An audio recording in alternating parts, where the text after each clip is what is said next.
Alright, hello everybody. Welcome back to another Team Wars cast. Real quick, thanks Doltrack for the raid. I appreciate the raid. But hello, and welcome.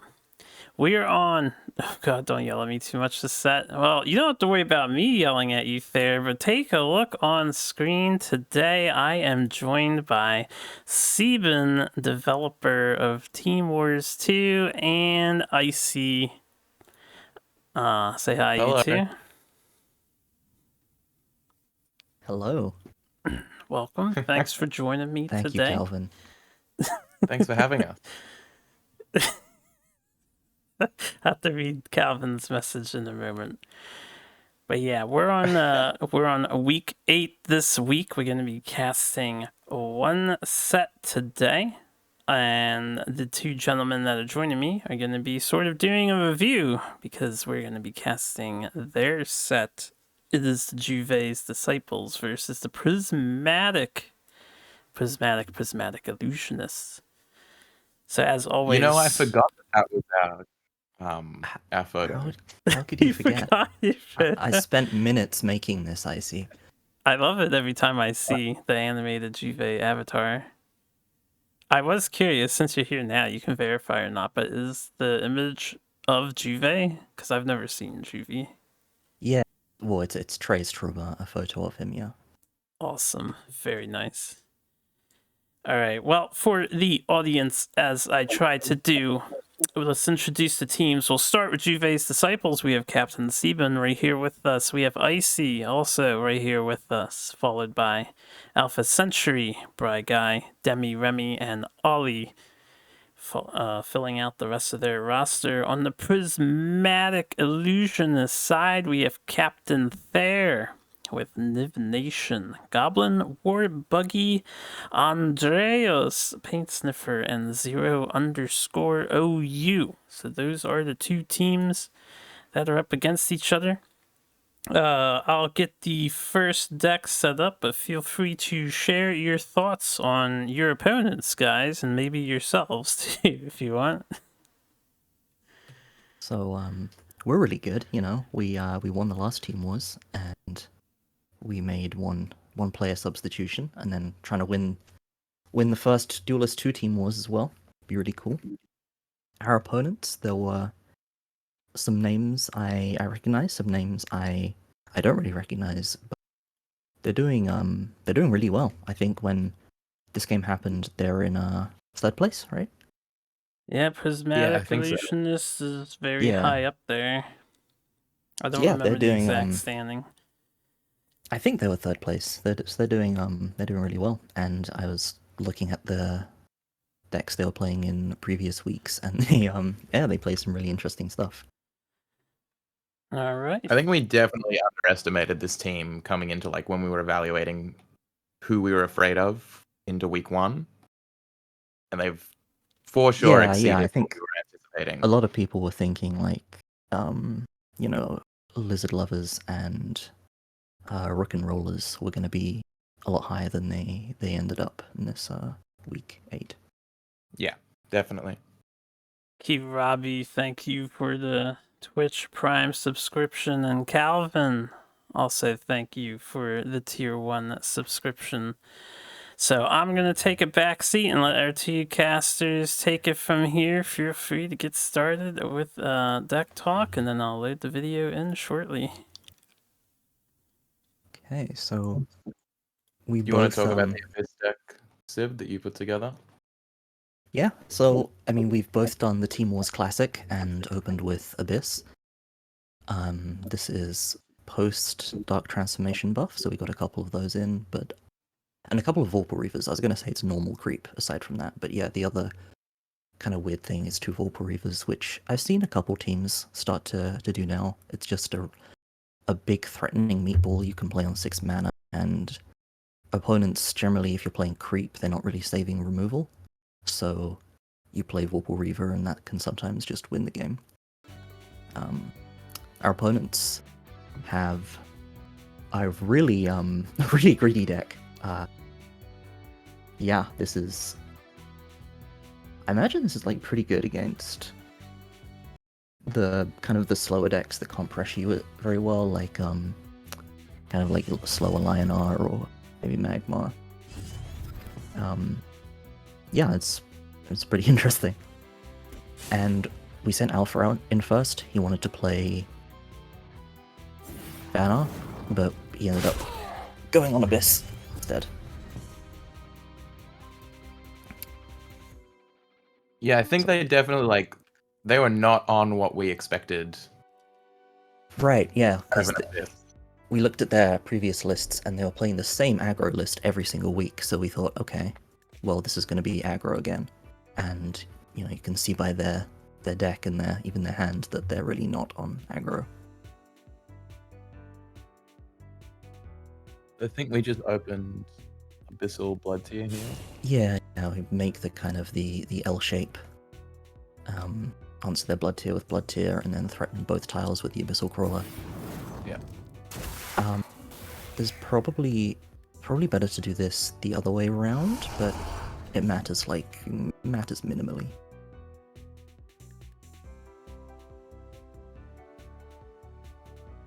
So I don't know, that's like doing it the other way around. If they answer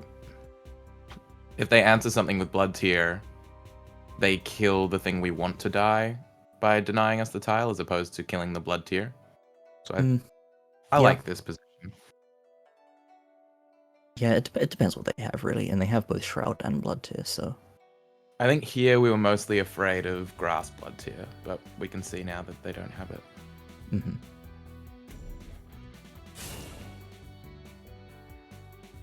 So they're going to Blood Tier the Blood Tier, and Shroud Abyssal Crawler, so it's just a vanilla 2-1 now. Are they? I don't actually remember what they did here. Yeah, okay, they're going to Shroud the Crawler. And play around Grasp, and set up for their Black Solus next turn as well. This is the point in which we're like, what the hell are they playing? Yeah, this is when we realize, oh, this isn't aggro at all. What are we playing against? So here it's kind of a interesting situation. I think what we end up doing is punching the Shroud with our face, body blocking with the Crawler, and then equipping the Spectral Blade, saving the Law and the Night Sorrow, because they've just played Sack, so they're going to play something scary next turn. Yeah, I think things on our radar for what they're playing were like Vorpal Reaver, Revenant, definitely not. Yeah, we were talking about letting them ramp to Revenant or not, because if we play the Night Sorrow, we can prevent them ramping to Revenant, but if we play the Night Sorrow and their play was Vorpal Reaver, then we have no way of answering the Vorpal Reaver. Yeah. So we just elect to let them ramp to 7 and save the minion. I think we also came to the conclusion that we weren't actually that afraid of. Yeah, Revenant on turn 3 isn't that bad. Because it just gets Night Sorrowed, and it doesn't do very, we take 6. Yeah. Or 4, and they kill a 2/1. And it's a pretty low impact weapon. As it turns out, none of that happened. And their play was actually Black Solus. The Blood Tier pickup, really huge here in this position as well. Yeah, it's always nice, because it does the same thing as Law with Night Sorrow, but being able to develop a body makes you feel better about spending 2. Well, it does the same thing as Law with Night Sorrow, but Law does more on its own, so you'd rather hold on to it. So I think here we just aggressively... I think this pause was us arguing about if we should hit face or not.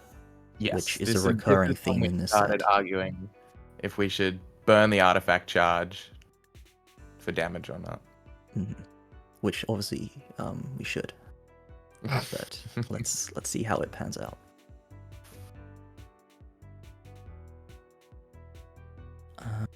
Okay, so we're replacing the Ghost Links, which is okay. I think we just really want to dig for a 7-drop, because we could probably ramp into it next turn.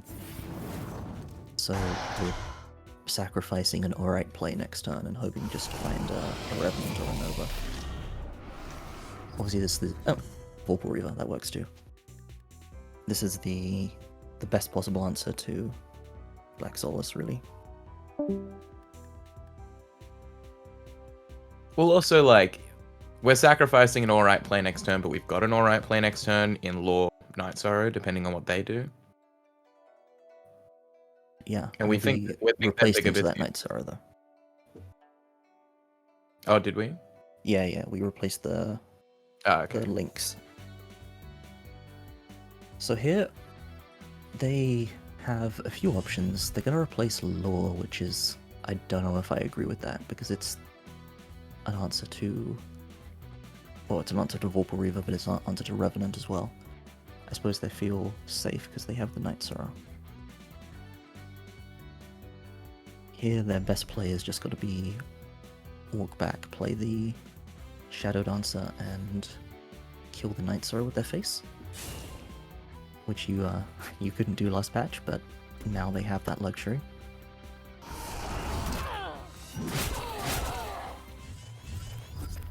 And now both top and bottom mana tiles are left open, so we have a fantastic play. Feeling very happy at this point. Even so happy that we're apparently replacing Night Sorrow Assassin. That, in hindsight, was probably something we should have kept. Yeah, I think we had the DT, so That's true. And we do want to it's see... fine. And we do eventually want to draw a 7 drop. Novas. So we ramp to 8 mana here. Play a big, beautiful Vorpal Reaver. I think that And- pause there was us discussing whether or not to play the Reaver on the tile so we hit where our general is closer or to do what we Yeah, ended up doing. Yeah. Having the Vorpal Reaver in their face, though, just threatens the 12 if not dealt with. Yeah, I think we definitely made the right call in the end. And there are our 7 drops, so right now it feels pretty unlosable for us. There's no real clean way for Abyss to answer Vorpal Reaver.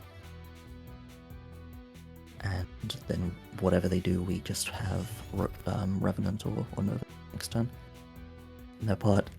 Oh, that's an unfortunate draw. A Wraithling Fury with no Wraithlings to be furious.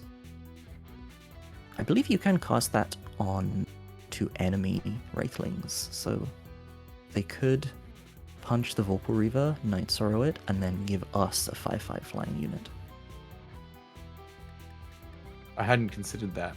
Mhm. Is I hope they did, that would be a good because line to progress our game plan. I think the play here, I don't remember what they did, but it's probably to shroud Night Sorrow the 6/6. Definitely, and I think that's what they end up doing. In It's terms just a of question positioning, How you It's- position it. yeah, you can play them both so Blood Tear can't hit them, but you cannot also play around Grasp if you're doing that. Which I think is fine, because we want to be playing a 7 drop, we don't want to be playing a 1 mana card. I think you're okay if the Blood Deer hits the 2/2 to play around grass. Ollie mentions that you could just Shroud it and play Blood Moon, which What? Yeah. is fair. Because they can just Night Sorrow it. Yeah, no, I think that... Obviously it loses to our hand, but I think that's a pretty good play to win option that they could have had. Had we not drawn the 7 drops, then we'd have had to DT the Blood Moon and really not do much else. Yeah, like forcing us to have it because they're losing to the 7 drops either way. hmm I think that's a fair line. Yeah, I didn't think of that, but it's pretty good. No, neither But- did I. Yeah, really, we just drew pretty much perfectly each turn this game, so they'd have had to do similar to win, I think. Yeah, we very much just like a clean answer for everything they did Mhm. until And we there's- hit the late game. what they've got left is just a lot of greedy stuff that takes a while to get going. Yeah.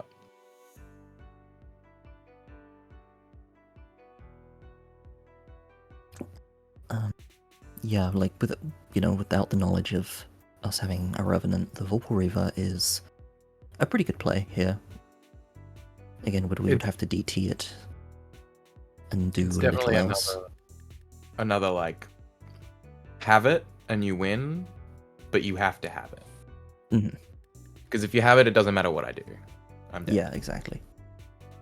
So that is what they ended up doing, and then moving 2 back. Yeah, I'd have maybe also played the Jaxi and gone Darkfire Sacrifice just to have the ranged unit, just to make the next turn, if we didn't have this Revenant, more punishing, but Yeah, that's not a bad shout. maybe they needed it for like a good combo turn. Oh, they had Grailmaster in there as well. I didn't pick up on that.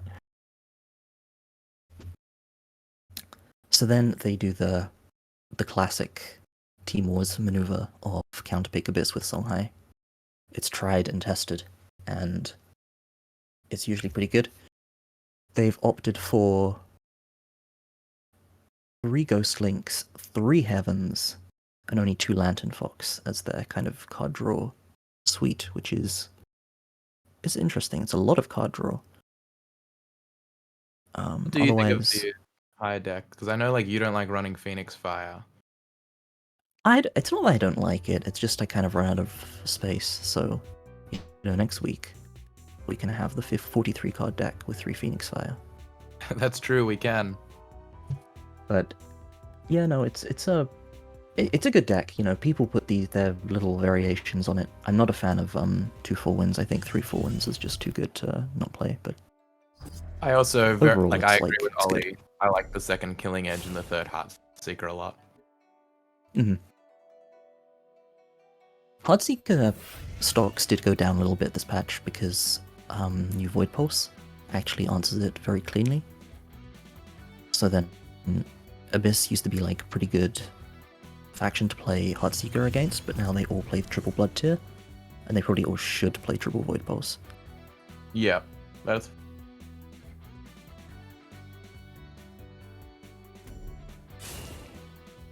Yeah, the image was yeah, a little Ollie, big, that's but they true do as well. have a blood tier mask, blood rage mask, as well. It was like they have. Oh, behind okay. the other I didn't picture. see that. Yeah. I didn't Yeah, I'm catch that. not a Blood Rage Mask fan myself, but It it's does it's not bad. explain the choices of cutting down on creatures, going up on spells, and running the 3 Heaven Yeah, Eclipse. yeah. So they have a nice opening here. They've got 2 good options. They can not take any tiles and go Link's Heartseeker, which is what they'll do. Or they could have just played Links on the middle tile and a defensive Shakri.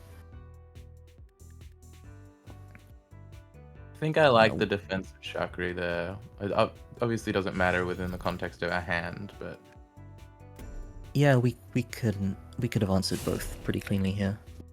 Yeah. But yeah, this is a really nice. a very clean answer. And then we opt to put Healing Mystic in harm's way just to block a tile, which I think is good. Because they're going to want to take the top tile regardless. The current hand is really awkward, so probably going to replace the Blood Rage Mask, I'd imagine. Yeah. And now it's a lot better. Yeah, now I you think can they actually do auto clear. Chakri, Phoenix Fire, and get the 2-1.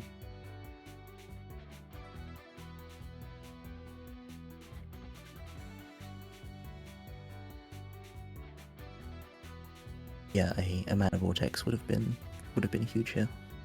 Yeah. But this is still pretty good. You can either take the top tile and burn an Inner Focus to protect Shakri, or you can just play it defensively and concede the mana tile, which is probably correct because we can't ramp to both this time and play Vorpal Reaver if we had it. Have they seen Dark Transformation yet? They have I don't not think seen we've Dark played. Transformation.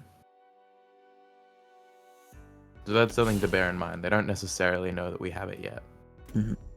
They opt to play it defensively, which, yeah. is I probably think this better. is what I would have done. Yeah, same. I think the argument for using in a focus is you do have Heavens in hand, so, and you might have had to use that as your play next turn anyway. So we're just replacing the Revenant because it's going to be a while before that comes online, and now we have a rough decision to make. Do we want to play the 4/4, or do we want to DT this Shakri, or do we want to lure it? And I think we end up luring it, right? Yeah, I think because luring it develops the crawler. Well, they can all. We're on 4 mana, right? So they will develop the crawler if we take the top tile. Oh yeah, that's true. What do we end up doing? Oh, we DT. Okay, so we end up playing the DT. That's fair, I think. It's there's an argument for saving it for Fox because you obviously don't want to answer Lantern Fox with Demonic Lure. Also, if they manage to ping our artifact away at any point, luring 4 wins is no longer a clean answer. Yeah, that's true. So I don't know if that turn was, hey, look, there's 4 wins. I don't know if that turn was correct, but it wasn't too bad. Now, at the end, we also had a long argument on if we should hit face again. We ended up not doing that, obviously. I have mixed feelings about it. We do have 2 charges on the artifact. Yeah, Ollie, I also like using the lure. So they are just going to play 4 wins and clear that and pass because they had a bit of an awkward hand.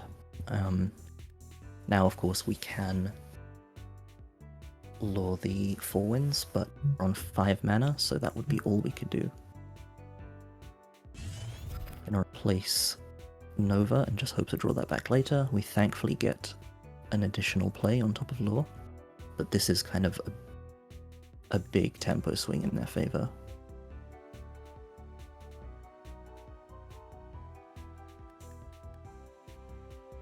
I think I spent about 15 seconds this turn trying to figure out if luring it onto the tile and hitting it with the Wraithling would kill it or not. Yep. It obviously does not, but was having difficulty with that at the time. Have a terrifying hand. Gonna push, Yeah. what, 9 damage next turn? If they just play the damage cards in their hand. But we don't know that yet. So we do play around the backstab like a good citizen.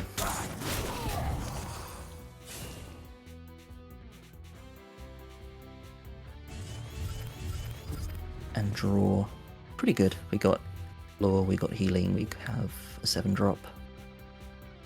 I think this is definitely where you want your hand to be in this matchup. Yeah. One critical thing we don't have is Void Pulse. Void Pulse is really good in this matchup. That's true. Probably better than it was before, assuming they play Heartseekers.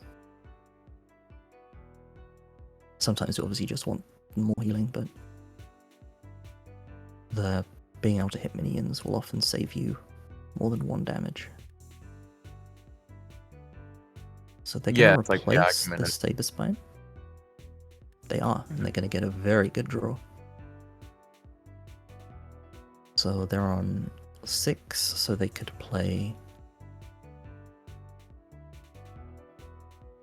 They could play all 3 things if they... Yeah, they can play their whole hand.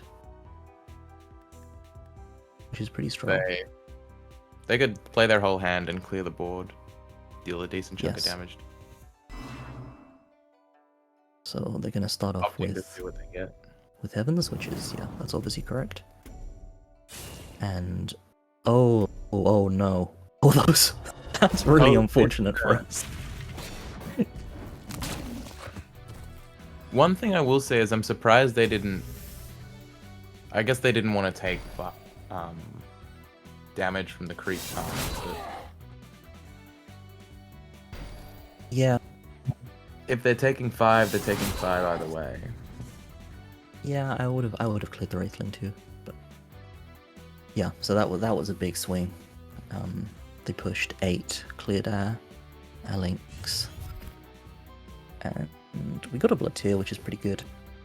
But the way this turn works out, you have to lure Tuskball onto the creep tile so that you can hit the Kaido with the Wraithling. And then play a Rejuve wherever you think a Rejuve is best suited.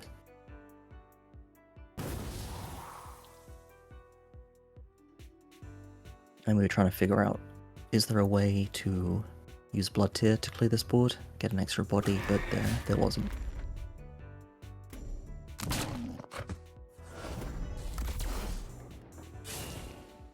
We did in fact move out of stab range before we hit the Kaido. Go up. That's why we're first place team, baby. Sick plays like that. We get Vorpal Reaver, which is not really what you want in this situation, and Revenant's good. Would still really like a Void Pulse. I've just remembered how this game ends. It's just come back to me. So yeah, I think we're pretty they're happy gonna with replace where the Kaido. That was really bold, because if you got something like Worthless, like if you got like Jux, their turn was just push 6 damage and then clear the Rejuve, which isn't the best. Or push 9. push and 9 hope we with don't a heal. spiral in hand is not bad. Yeah, that's true. But they get to do that and develop a Lantern Fox. Yes, which is a lot better. Yeah. Though I don't remember what they did this turn, but I'm thinking you want to save Spine your General to clear the Rejuve. And just push 6 with the ball.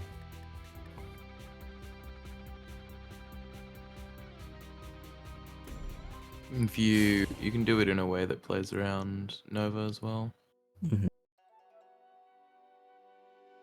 Yeah, you can play all of your things around Shadow Nova, which... Looks like they did end up killing the Rejuve. Yeah, that makes sense. Yeah.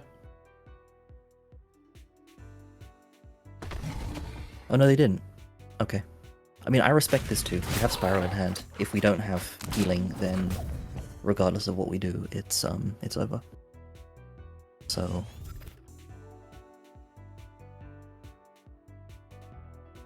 can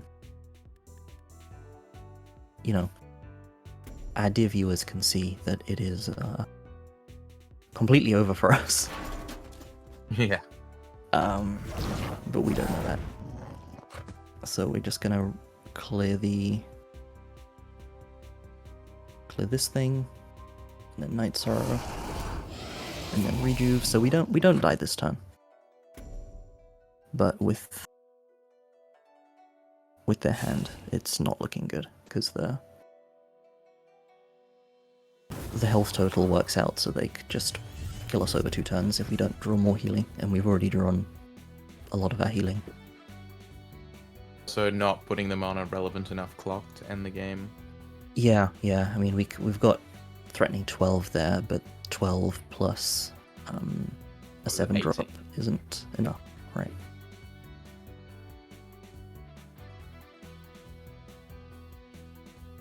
They replaced the Killing Edge, which, yeah, that makes sense.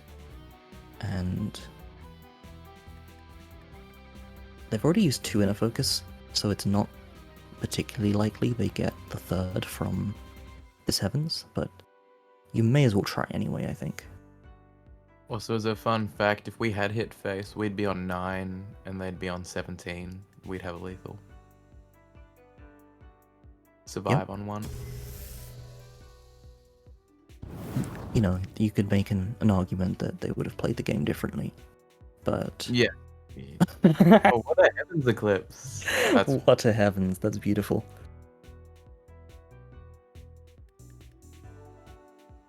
Yeah, none of these Juxes are helpful, but the Phoenix Fire is pretty good.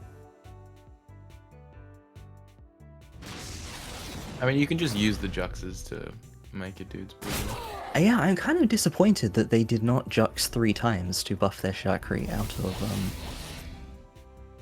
of range of everything. Actually, they do Jux like... Oh, they just Jux once. Okay. So, yeah, we can drop them to... What? Not enough. We can drop them to 3. We can deal 14, drop them to 3, yeah. But then we're just dead to Spiral. If we could... If we had a Void Pulse, you know, this would be fine, because we would be on 10. And... Oh, no. No. No, they're going to 9, so they can go BR. Okay. Yeah. Honestly, that makes me feel a little bit better, that drawing a Void Pulse wouldn't have actually saved us, because they had a lot. They had 11 damage.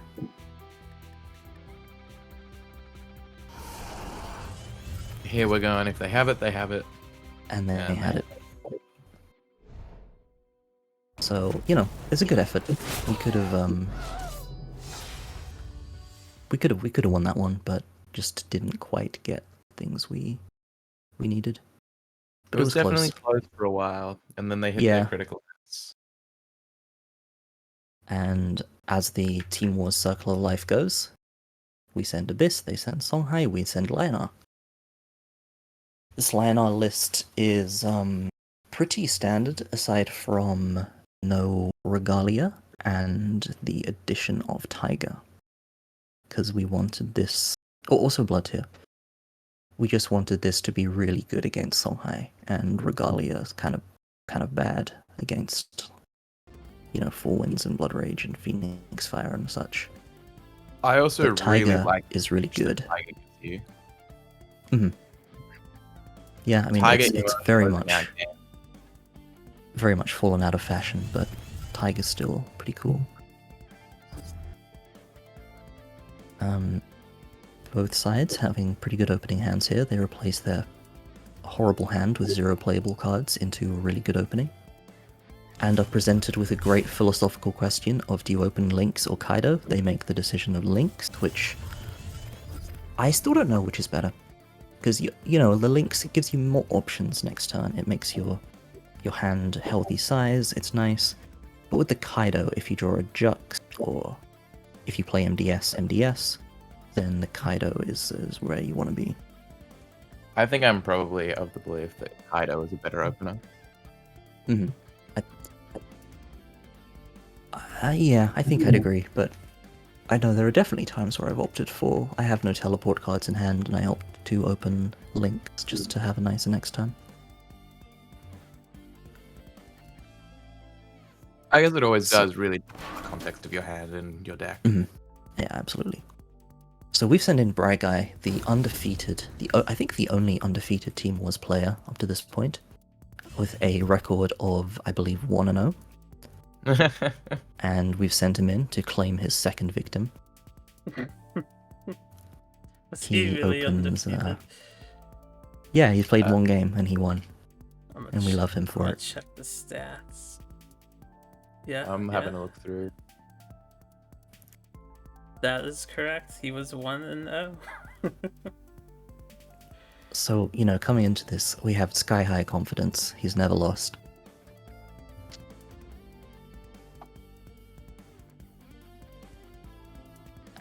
And we get the best opener possible.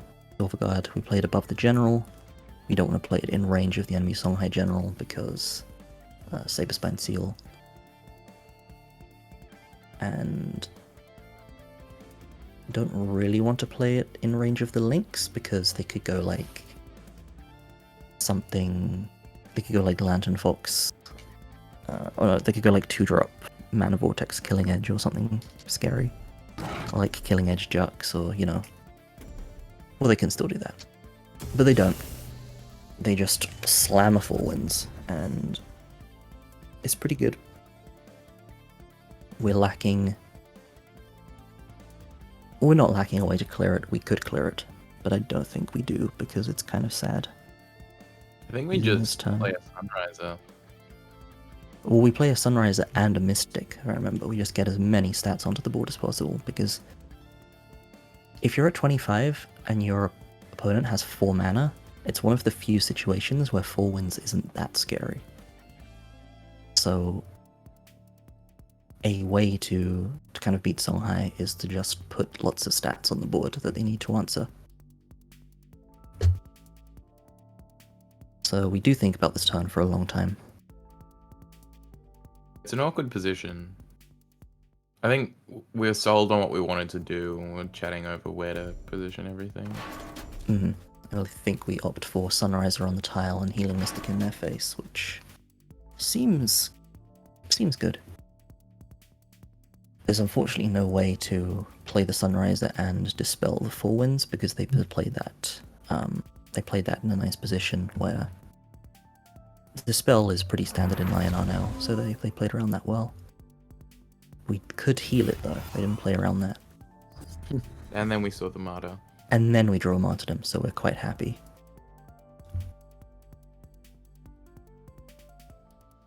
Though with the hand the way it is, we can't Sunrise and Martyrdom because we're on 5 mana, so Shroud Martyrdom is not a very appealing play unless they go like Chakra Avatar or something.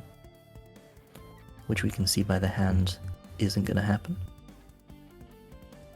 They can clear everything but the Mystic if they want. I don't think that ends up happening, because they Saberspine their general, clear the Silver Guard, and then play like a Kaido, Jux it, and then clear it with their 2 minions.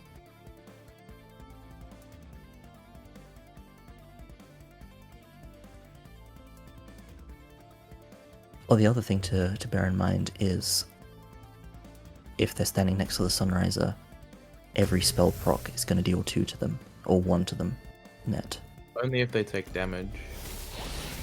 Oh! They're currently at 25. Yeah, no, this is actually so much better than the thing I said.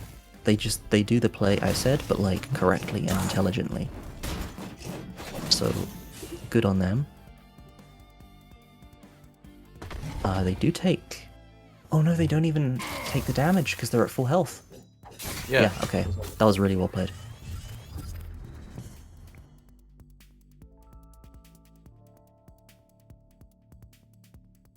And we're a bit sad with this board. We have We're definitely scared at this point, mhm. I think.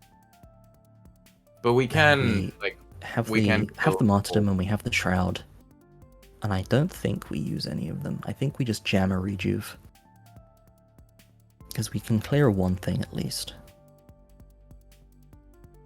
I think we do opt. I think you're right. I think we opt to have Sunrise and Martyrdom open to us. Mm-hmm. So we just Yeah, because Sunrise and Martyrdom is gonna be really good, pretty much regardless of what they do next turn. So just having a slow Rejuve turn this now isn't too bad. They did play really hard into Dancing Blades, now I think about it. If we had a Dancing Blades, we could pretty much just win the game right here. Clear the Kaido, clear the 4 wins. No, we have Ironcliff, I think. Yeah, that makes sense. Or do we? Did we? Yeah, I think we put it We in do there. have Ironcliff. Yeah, okay. So no potential to punish that, but they didn't know that. Oh yeah, there he is.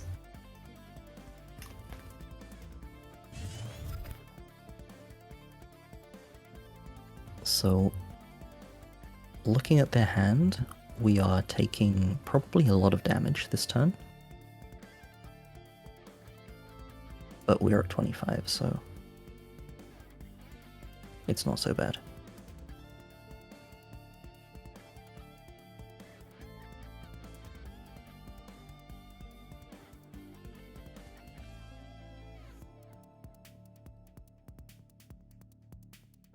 Have mana. They're threatening 8 damage, 10 damage with the general hit if they want, plus developing a Kaido. Mm-hmm. Yeah, and you don't really want to ignore this Rejuve though, so you have to dedicate something to clear that. Yeah. And the only thing that makes sense is Saberspine Seal in general. I think more likely you're clearing the 2-1 with the Tusk Boar and clearing the... I think you can ignore the 2-1, and I think they do.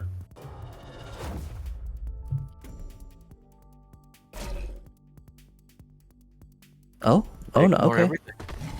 No, they don't ignore the 2-1. They ignore the 4-4. Interesting. Okay.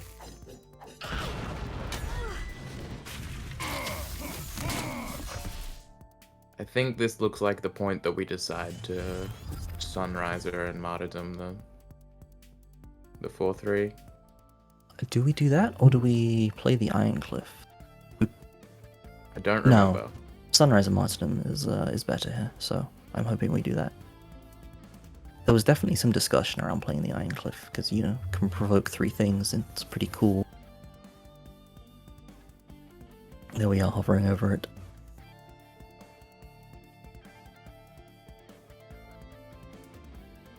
Kill the Kaido, Ollie. How are you killing the Kaido? With Martyrdom.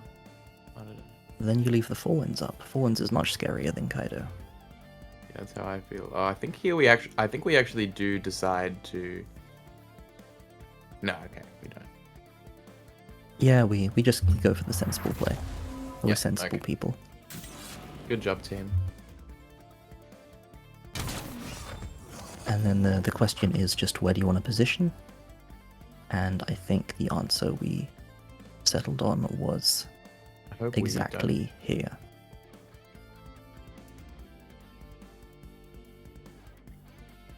Because if we move, we're playing into...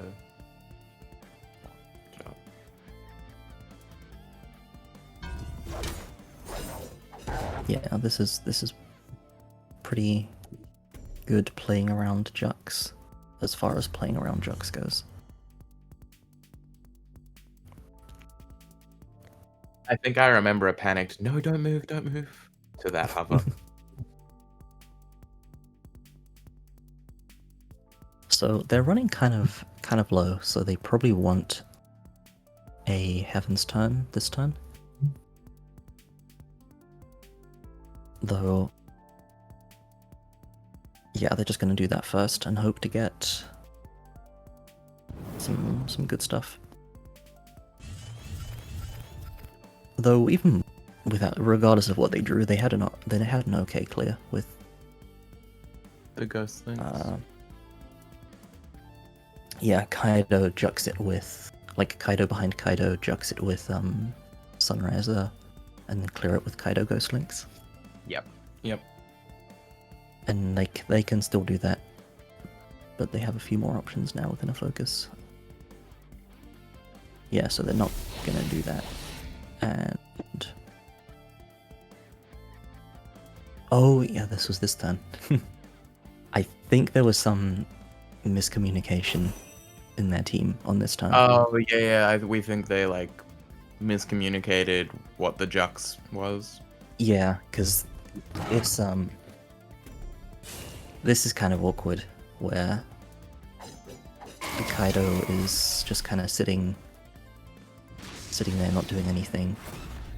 Yeah. They could have cleared that with their face and played a second Kaido. I think I prefer that versus So do I. Phoenix Fire on it. I believe they were roping by that point, so I think that was just kind of some panicked play coming out, which happens to us all. Yeah, look, I'm notorious for it. Mm-hmm. So we draw the second Sun Drop.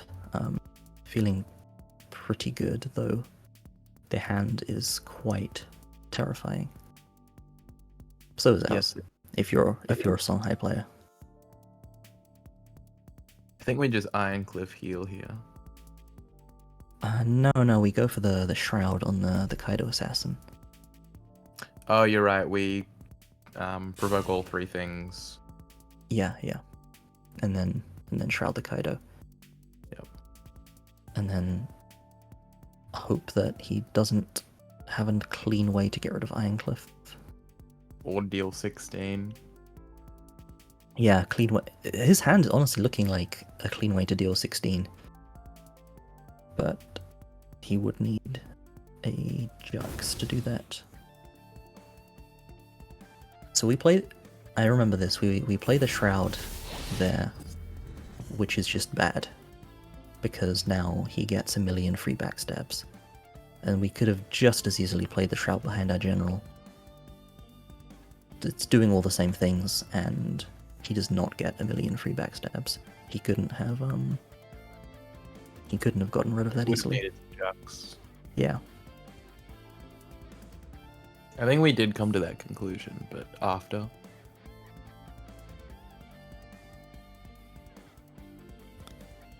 So The Jux draw this turn would be good there. are they going to replace Heavens? I think there's an argument for Kaido, Mana Vortex, Heavens. But then you don't get to play the Killing Edge as well. Oh no, that's what they do. They just inner focus first. Yeah, which you're always doing that, so it doesn't matter. Yeah.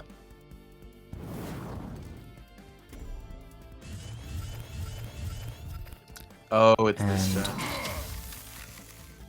Yeah, it's a spooky turn, but they didn't get Jux, so we're chilling.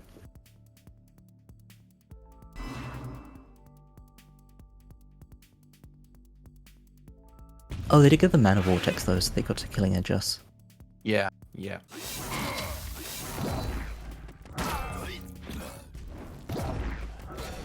Just a 4. I don't know if I agree with them trading the minions into the Iron Cliff. I guess they were scared of Divine Bond. Yeah.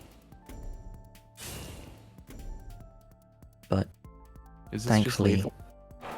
yep, this is lethal. I'm glad I wasn't playing this like by myself because I did not see the lethal. I was just thinking, okay, we can heal ourselves and run away and play Iron Cliff and like Martyrdom, and it will all be fine. It was And then- exactly right. Yes, I really think it was exact lethal. Yeah, and then Bry almost didn't hit with the general. Yeah, he finished the combo and was like, right, good job guys, and then he hadn't hit with the general. Yeah, he was like, I thought this was lethal. That was a spooky turn. That was, yeah. No, if they had the Jux, that was just game. So Yeah. we kind of got off easy there. And they have a Definitely. really cool counter pick Yeah, in Mech Rejuvet. without one way to answer it cleanly. That shroud is our hope for this game. So they have very low to the ground aside from 3-time Maelstrom deck. All 3 ofs, no techs, just heal and draw and mechs. I definitely didn't respect this deck enough until we played against it. So they are going to replace their terrible opening hand into a pretty good one.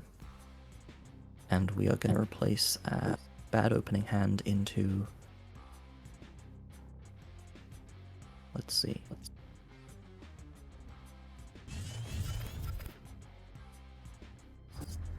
A decent one? It's a sad opener, but... You know, at least... What's a vet gonna do to stop us ramping into the sunrise next time? Surely nothing. They replaced the Mana Forger there, which is really interesting, because Mana Forger is a big Yeah, I know there's no spells in big your part hand, of but this it's deck. such I a suppose big they're... percentage of your deck. If they were to play it this turn, then they'd lose quite hard to Tempest, which we do have. And with the Mystic opening, they do not lose to Tempest, so I like opening with the Mystic rather than the Forger, but I would have kept the Forger in my hand, I think. I think so too. But I have not played a lot of games of Mech Vet, so I could be wrong. There's saying Mana Forge is like a turn 4 to 5 play that you want to do in Yeah, conjunction. maybe you just save it as a combo piece. I could see that. That So- yeah, that makes sense. Thankfully, we replace into a minion that we can play on the board. Big fan of The those. best possible replace. in this position. Yeah, there was nothing better we could have got there. I think we ignore the 1/4 and we just provoke the Mystic, threatening both tiles. We looked back at their previous decks and saw that they had played this before, and we were wondering, is this the same 40 cards, or have they added Entropic Decay? And do we want to play around Entropic Decay? And we elected to not do that. And as we saw at the start, it was the same 40 cards as they had played in a week previous. So no Entropic.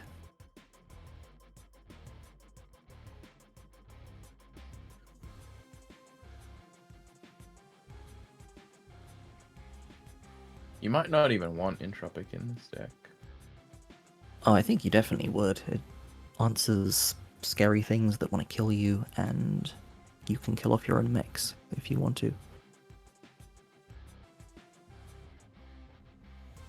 And you have Mana Forger, so it's only like 2 mana. That's true. I would certainly play at least a couple. You could trim on like Inner Focus and Sand Trap for it.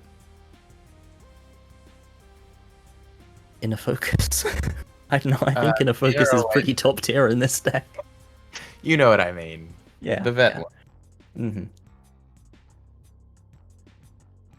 So they're a place into the cannon, which is a decent thing if we don't have Tempest, which we do. It is a little bit scary for us that they are getting out 3 mechs already. Yeah, like that said, even if we do Tempest, they're at 60% on mech. Mm-hmm. They're probably just fine with that. Although we didn't know that their hand was this bad if they had their entire board cleared. Yeah. So there are a lot of options for us this time. They've given us 6 mana to play with, and we can Martyrdom Sunriser, though we don't get a proc unless we hit their general first. We can Tempest Sunriser.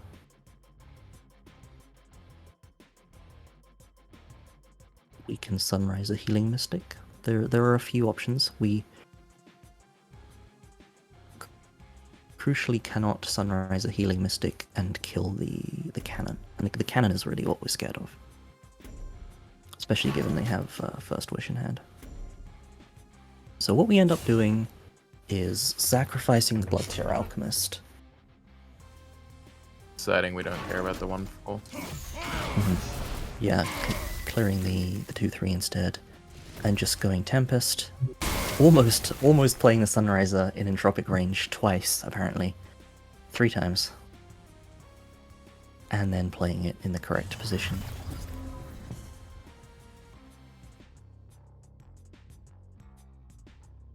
So if you're Sarge here, you definitely want to start off your turn by drawing a card.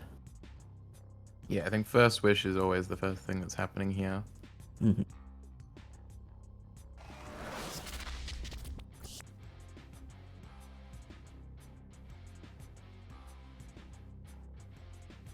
You cannot really... Oh, can you afford to play that? There's an argument. You siphon the Sunriser, and then you just run the Wings away and play Cannon. And we just used a Tempest, so... There are decent odds that we cannot answer it. But even if we can't answer it, you're just still have a lot of scary board. things. We have a dispelled 3/5 still isn't the worst thing. I think you're just like giving us free reign to apply so much pressure if you do that. Mm. So then the other option, of course, is to sand trap something. But they don't. They go with the cannon. But I think I like this better because it doesn't throw your board into a corner. And then they actually don't dispel the Sunriser. That is very bold.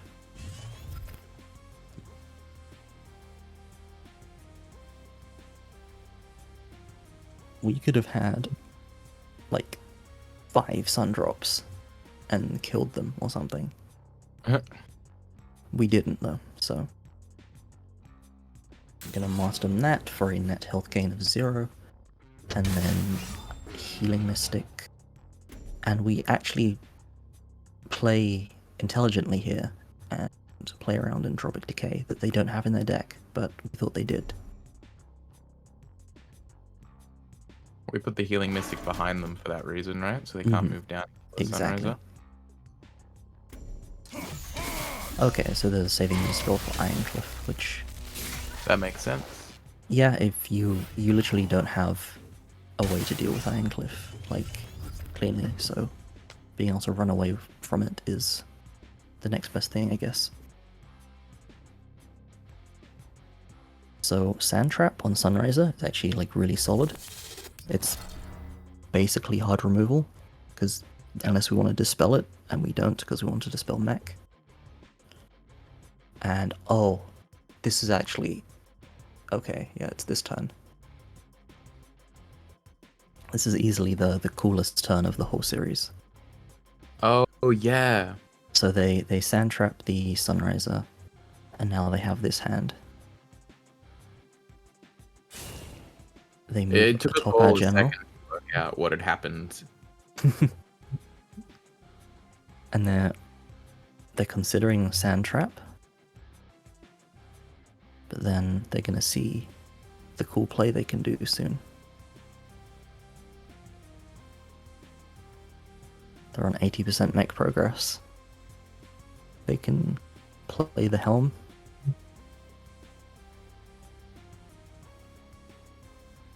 Eventually. I think this is one of There the we most go. important turns in the game because it's gotten their mech. Yeah. Gotten their Megazord out a turn earlier than we were ready for. Mhm. Which means Yeah, absolutely. that, like, we were their clock is so much faster than what we were anticipating. preparing to answer this, or like, well, not answer this, just like kill them in 2 turns. Yeah, And it not be we relevant. and then it's all kind of doomed. Yeah. Because they've delayed us So- by so much more than we thought. With yeah, that was really, really cool. So now we're thinking we have 2 options. We try to answer this Mechazor, or we try to just go face. So we could, for example, play Sunriser and Blood Tear the Mechazor to set up for killing it with a Red Singer next turn. We can Ironcliff to provoke the Mechazor, or we can Ironcliff nearby the general to just threaten lethal and try to outrace this Mechazor. I think we take the safe play and just provoke it. Yeah, we just provoke it.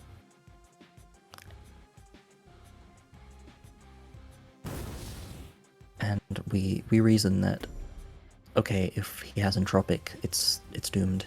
If he has Siphon, we can at least kill it with Red Singer next turn. And we are going face because this Ironcliff is not a permanent solution. So we gotta actually win the game.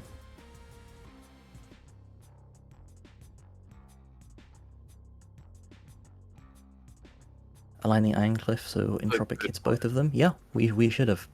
We absolutely should have.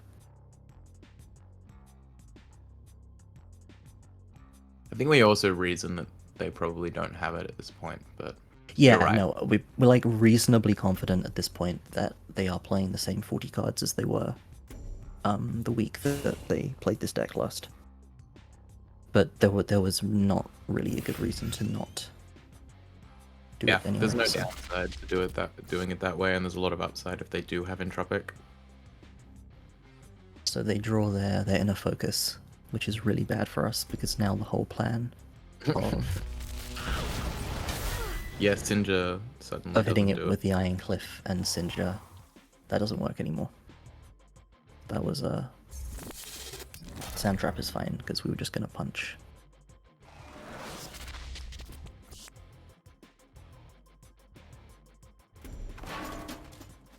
That actually is an upside of doing it the way we did it. Yeah, that's true.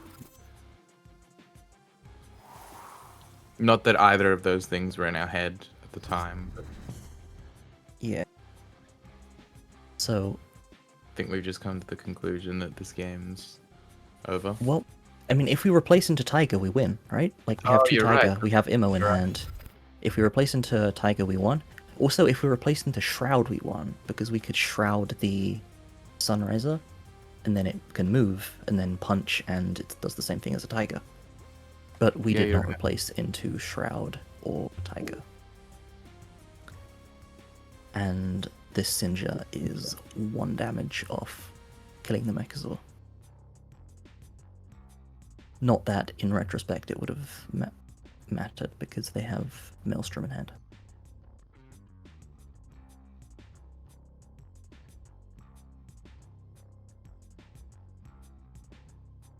We heal, right? Is what we do here. And no, I think we... I think we sunrise. Oh yeah, no, we Sunriser and then Martyrdom at Ironcliff. Yeah. Killing the 3/4 with our general. Yes, yeah. Which is... I don't know. I think it's the best play available to us. The game's probably over, but we are playing to our round. If they didn't have time Maelstrom, this gives us a turn. Yeah, exactly. They're not 11. killing us without the Maelstrom, but they have 13 the on Maelstrom, board. so... You know, like if they didn't have it, they deal 13, putting us to 3. And then we have another opportunity have- to draw that Shroud or the Tiger. Well, if the even if the Sunriser lives, like Oh yeah, they have to answer that more as well. out. But you know, they had it. That was a cool game.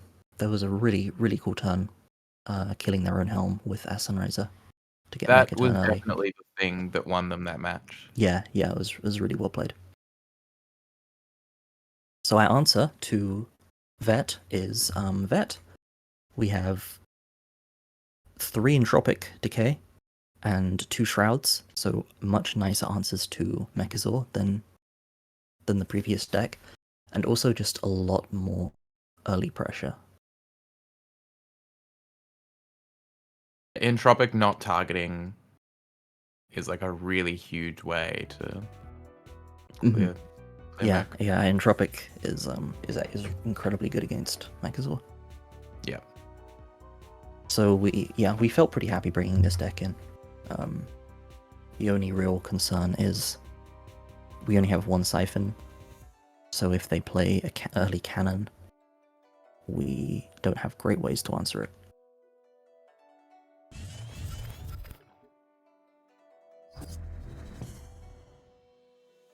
So we have a pretty nice hand. Obviously Amara is the replace. They also have a nice hand. Get to choose their favorite Power Ranger to open with.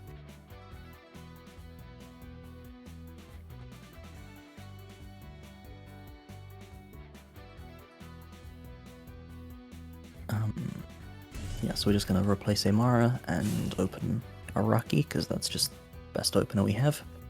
Yep. And get Zenrui as well. Zenrui is also potentially nice, because you can steal mech and then build your own Mechazor, or more realistically, just deny theirs.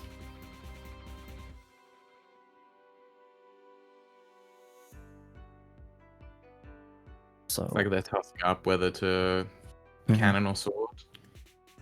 they I elect think to sword. Yeah. And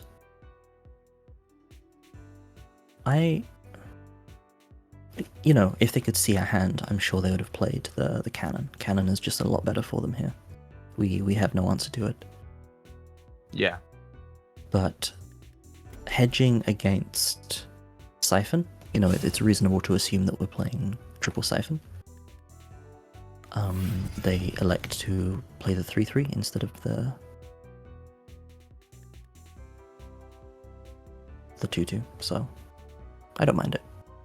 I don't know And if I think not playing cannon is a misplay there. I think like Sib said, it's reasonable to expect that we've got a Siphon Mhm. and play the better body. But we don't, so... They play No. the sword They didn't do that. in a way that threatens the Araki. Which is... Yeah, I think the two options are play it there or play it above your general, and both are pretty good. Yeah. We replace Windstrike because we're expecting them to have Siphon. And end up with a Dreamgazer, which I guess will be useful next turn. We just go face for a chunk, I believe. Yeah. Yeah. It's not a bad turn. Just playing double 2. Concede that the sword's going to trade into the Araki no matter what. Mm-hmm. Make sure So that you- it doesn't kill our other stuff. We're also letting them ramp to 5, but this deck does not play anything that costs more than 4 mana aside from Time Maelstrom, so letting them ramp into 5 is pretty okay. Yeah. And there's the Entropic, which we're really happy to see. I think Yeah, for the rest of the game, we're making sure that we can always position our general in all rows of the board. At least for most of the game we are, yeah. Yeah, we fuck it up towards the end, So but we're also... they Yeah. they have a pretty nice trade. I wouldn't bother siphoning this Araki. It's vet, so there are going to be no shortage of siphon targets. Just trading in the 3/3 to the 6/3 is fine. Mm. And then you can take both tiles as well and play 2 mechs.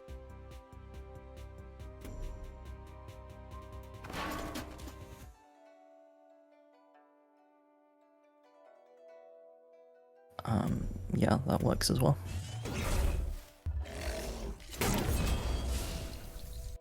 Were you thinking of playing 2 wings? No, I was just thinking play the cannon in the corner where they were hovering. But this is alright too. That's a really clutch replace into Syzygy. Because otherwise we'd have had to Tiger this cannon, and that would have been, or like Entropic it, and that would have been horrible. I also think I like playing the cannon where it is, because if we do siphon it, it's more of a relevant body. Yeah, 3/2/2. It's not that bad. So here we just Syzygy. It's the only decent play. Is this when you're telling me the order to play it in? Because I don't play vet. I don't. Mm-hmm. And thankfully it's nice and easy this time, because you just start from the bottom and work your way up. And then... Yeah, I think you'd forgotten about counterattack damage, so you wanted to move it back, so it didn't die on board. But... yeah, it... counterattack damage is a thing, so... Yeah. May as well just move it into the fray. Definitely forgot about that. And then we're just going face, because, you know, we're a pretty aggressive deck. We have Tigers and Anger.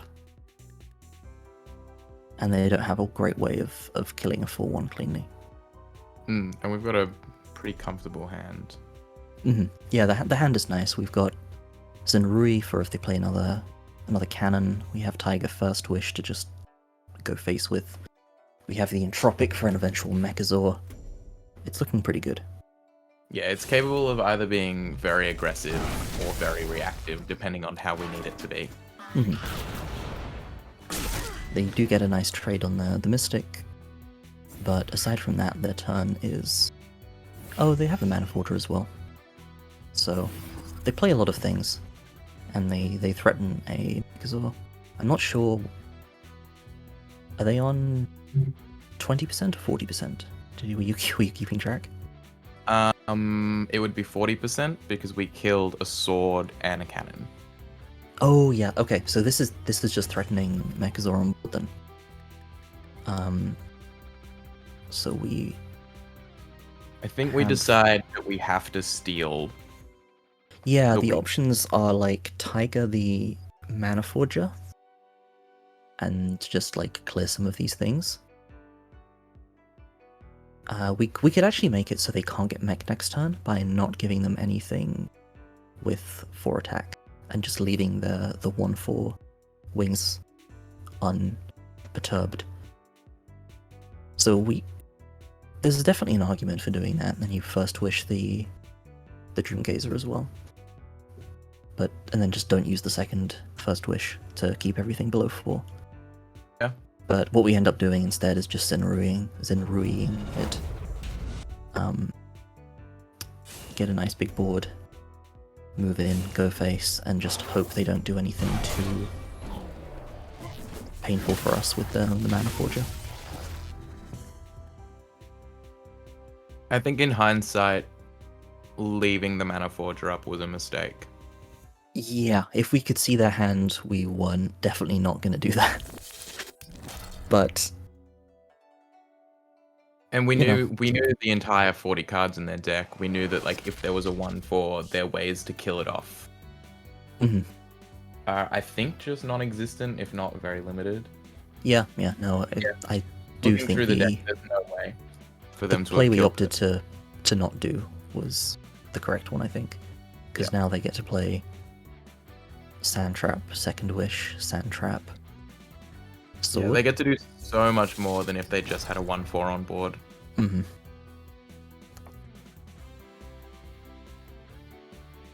Or cannon. And then if we were better. really scared of mech, we could have just killed it next turn.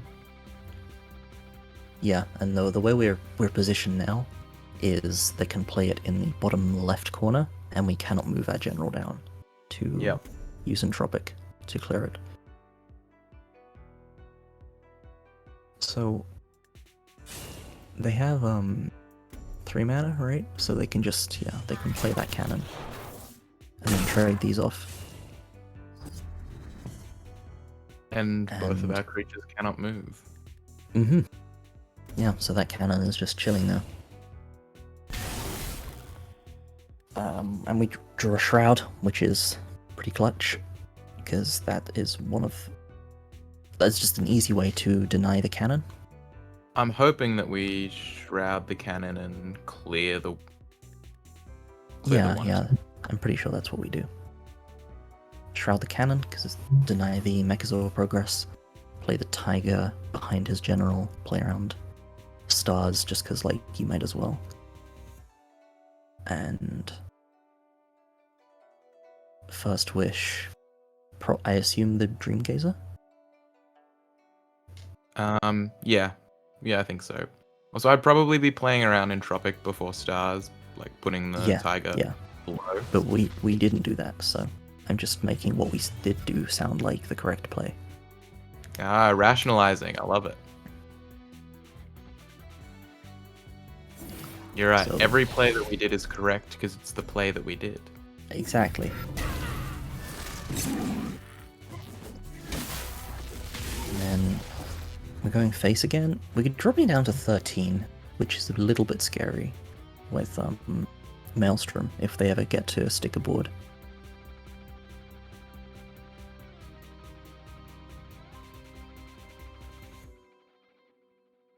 And our current board is also kind of deceptive because the 1/4 and the 4/3 aren't real. They cannot move. Yeah, like So it looks like a very powerful board state, but we can't actually do anything. It's really just a 3/1 and a 3/3.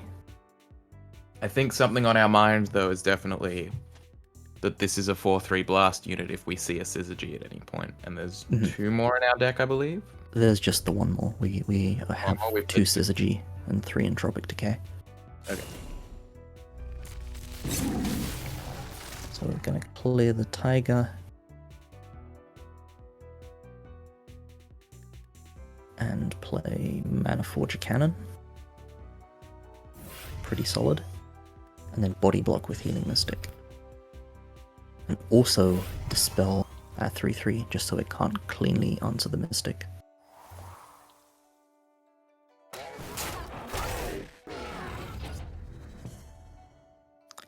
So yeah, we just replace Amara, thinking that if he has another Siphon, it's kind of doomed. And this is a really difficult turn. Here, I remember what we end up doing. I don't know Yeah. if it was correct. I'm pretty sure I remember what we end up doing, and I don't think it was. In hindsight, I agree with you.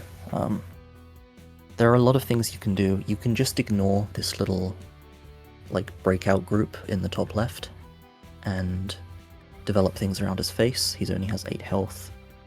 He is not getting mech next turn, and we can like have a pretty nice lock turn here, and then just answer something with entropic if we need to. But we are probably more scared of mech than we should be, given that we have an answer to it. So we just move down there. We can't play that Araki there, because what we're going to do is we're going to move back, and we're going to play Araki there. And then we're going to Zenrui this cannon. So just delay mech yet another turn. I think that we should have just gone Araki. Yes. Apply a lot of pressure on their face. The 2/2 off in the corner isn't going to get them mech anyway, because they can't trade it into anything. Mm-hmm. And it's representing 2 damage. Yeah, no, this wasn't the correct play. We were just too scared of Mechazor. Yeah. They're gonna second wish, try to draw Time Maelstrom, because yeah, they really need that. Because now we've just stuck our whole board on the other side of the field from where our generals are, and we're at a pretty threatened life total. And there is a Syzygy in the deck, but it's not in our hand. Yeah. So yeah, definitely. I think you went through and said that, like, going over the set, there were a couple, like, overall we played well, but there were a couple misplays. Yeah, this was definitely one of them. This was definitely one of them.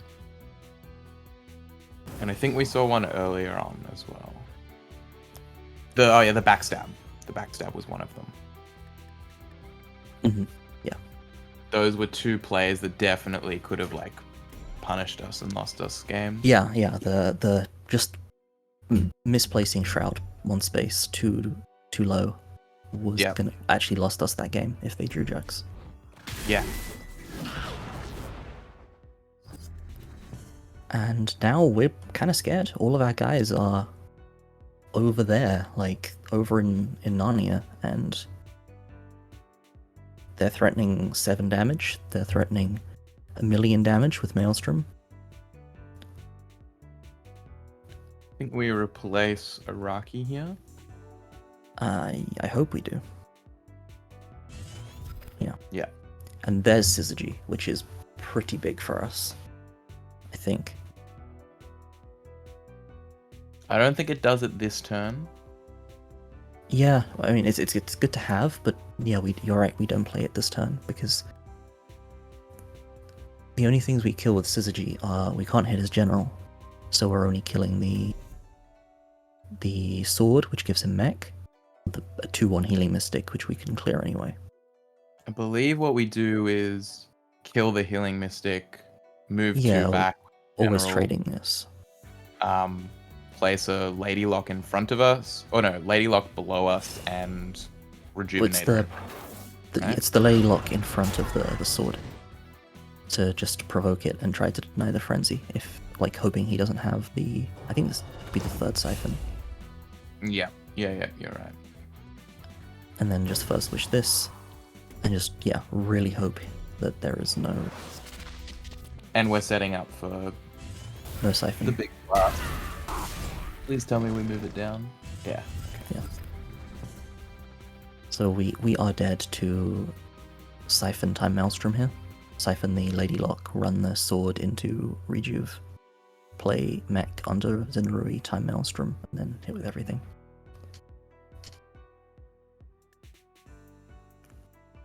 Ollie, the idea is we don't first wish the 3/3. So yeah, we want the 3/3 to live so he doesn't get mech. We don't want this to be able to suicide. Because we're thinking he has Maelstrom. Otherwise, I think we should have swapped the bodies the other way around.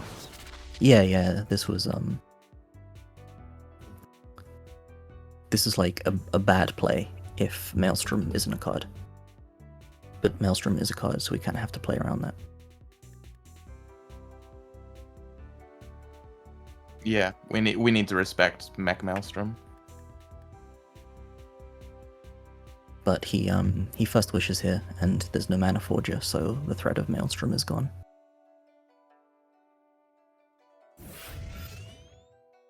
Instead, we're just gonna get a big board.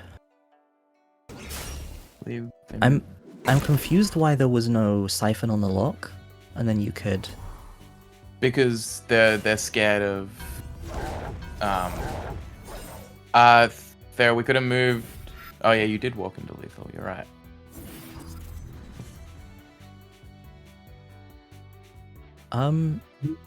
No.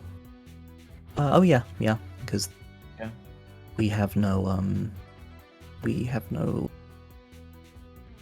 more. I'm pretty proud of seeing this lethal line.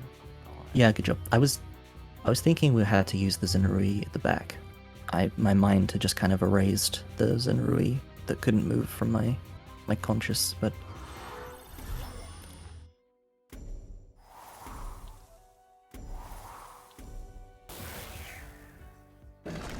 yeah, there were some mistakes from both sides in this game, but we got there in the end.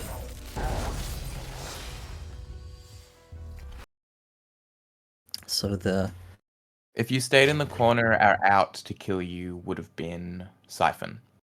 Yeah. Which we didn't have, to be fair. Yeah, we only had one Siphon in the deck. So we are ahead in the counterpick wars again. They go in with Vanar. Still playing the Jax. And Yuli 7 mana Jax, though he's a 3/2 now. Definitely fallen out of favor. I think this is the only Team Wars list this week that had Jax.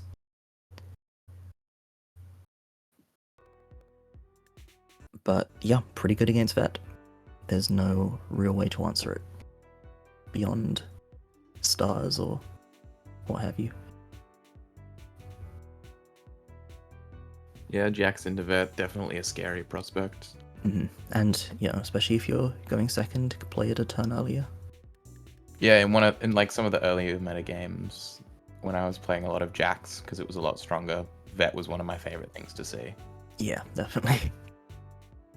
And it is one of the few times you want to go second, like consistently, where you want to slam a Jax or your creep. But you want to slam a Fenrir and then slam a Jax. Mm-hmm. So we are quite lucky. We get to open Araki yet again.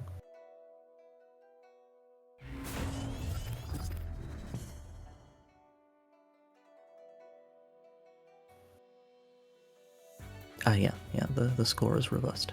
We're up 3-2. They have they have a good opener themselves. Ghost Links and Primus Fist get two threes for the price of one.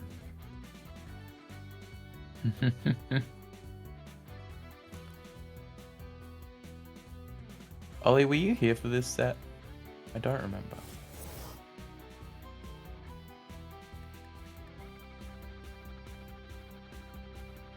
Was it just you, me, Bry, Alpha? Yeah, I think it was. No, Alpha had also left. Because that's You're why right, he Alpha had played for the first hour. Yeah. Okay, so they're actually not going to Primus Fist. They're going to Rust Crawler and just hope to get more value out of the Primus Fist next turn. Like maybe if we... Well, there's no world where we don't clear either one of these. But maybe have the surprise factor of a 2-attack minion.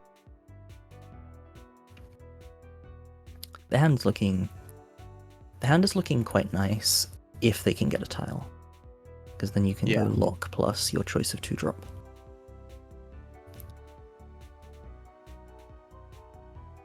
Yeah, we're just gonna first wish this, hope to get something good. We get that Entropic. It is good, just not now.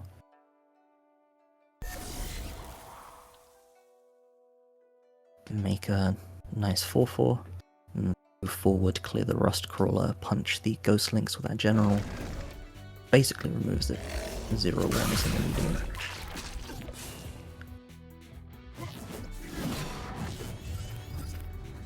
And get 2 pretty nice cards.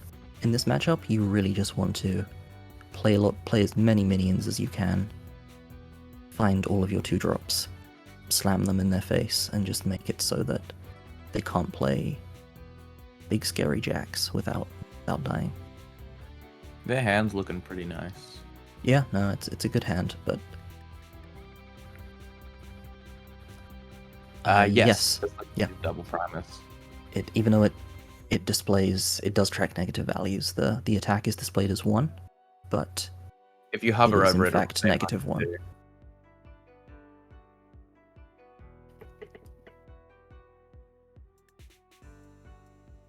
So Zip, can you code it so that if they attacked with the Ghost Links, it would heal us because it has -1 attack? I am afraid I cannot code anything to do anything.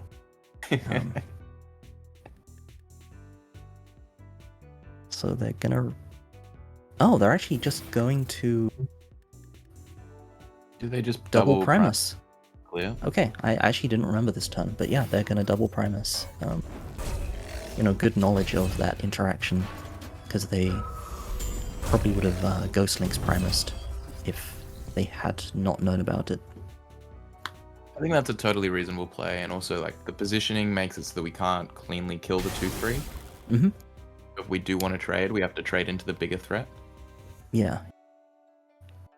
And That makes it does give us a pretty good entropic though. Yeah, do we end up... I think we might end up taking the tile with the 2/3, playing Arakian and playing an entropic. Yeah, that's the play. Nothing else here is particularly good. The other option, right, would be to Araki Saboteur clear. Yeah, but that's...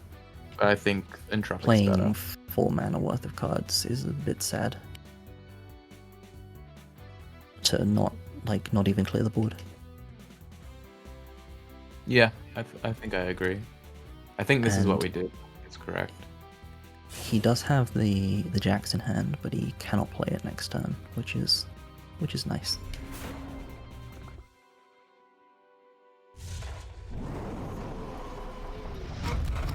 We move the Saboteur onto the tile. Yeah, we just wanted to deny the tile because he could probably get it next turn. Yeah, we it have shuts off lock stuff. Mm-hmm. We have a respectable board here.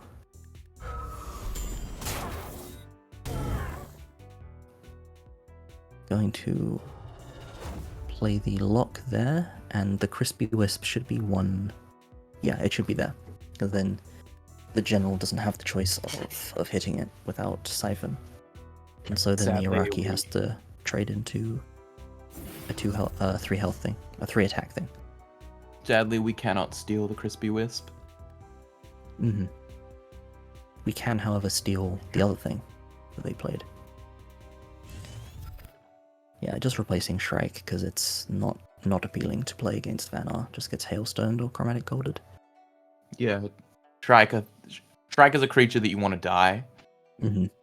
To get Shrike is a value out of Lionar, Magmar type thing. Yeah. You don't really want to play it against Vanar.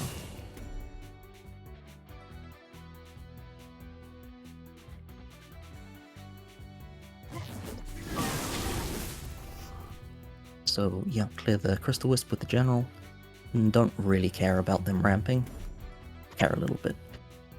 And that Mechanist should go in front of Zenrui. Play around Dancing Blades. Yeah. I think at this point, if they slam a Jax, they lose. So we're okay with them ramping into it. Yeah, we're completely fine with Jax. The scariest thing they could have would be,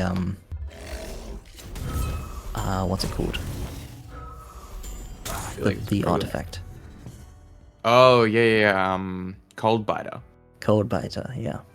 We definitely took note of that being a possibility after the play, and we were like, I hope they don't have it. But we can see that they don't play it, so never Yeah, punish. they thankfully don't have the Cold Biter. And It's a pretty rare card to see in decks as well. it is. And then they forced to play this Rejuve in a kind of an awkward place, because the lock really stopping them from having the freedom they need to position nicely. So we can just clear this with our general in 2-1.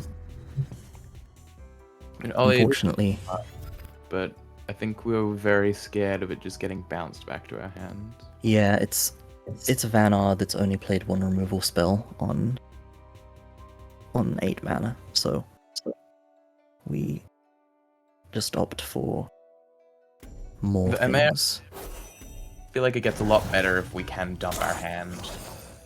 But the fact that, like, Hailstone just removes Amara from the game at the moment, like, makes it a lot worse. So we position well here, but not perfectly, because this Lady Lock should go 1 up to better play around Mesmerize. No, sorry, this Lady Lock should go 1 down to better play around Mesmerize. Yeah. And it still plays around Dancing Blades. Yeah. But they don't have Mesmerize, so But it's those little things, right? Like, it it's is. those If they did have plays. Mesmerize, then we'd still probably win, because this is just a really good position, but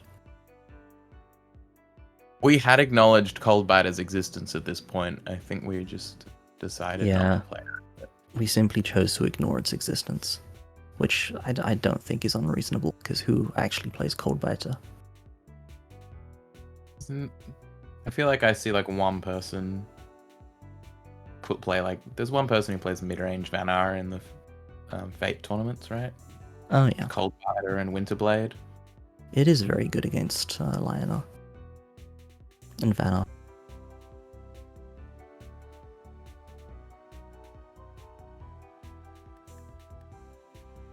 Drago plays Mesmerize, right? And Smarty as well in Team Wars. Those are both good and scary players. Put some respect on Mesmerize's name. So it's not a bad Loxin Rui, it's definitely the best play Niv had available here. But Yeah. this is just lethal still. Took a bit of figuring out, but we get there in the end. How do we do it? The Rejuve kills the lock. We steal. Stealing it was so extra, we could have just played Entropic. And then, yeah. Well, no, stealing it gives the... Oh yeah, well we could have just played Entropic and another Saboteur. And... Yeah. And then First Wished. Mm-hmm. So we kind of dodged a bullet there with avoiding the Jax deck with Vet, or avoiding the Jax part of the Jax deck with Vet. So now they're bringing in this, and this is going to be rough. That is 3 Natural Selection, 2 Plasma Storm, 2 Egg-Morph, 2 Metamorphosis against a deck that just wants to, in this matchup, play Windstrike and a Mara Healer. And they're just having none of that. They've got Harvester and Dancing Blades as well. So we're just not... Yeah, we're not allowed to play minions here. Yeah, and I'll tell you what, Eggmorph was not on my radar No. coming into. So we take a greedy replace here, and do not replace the First Wish or the Dream Gazer, and we just assume that we're going to draw a 2-drop, because we have so many. Or a 3-drop.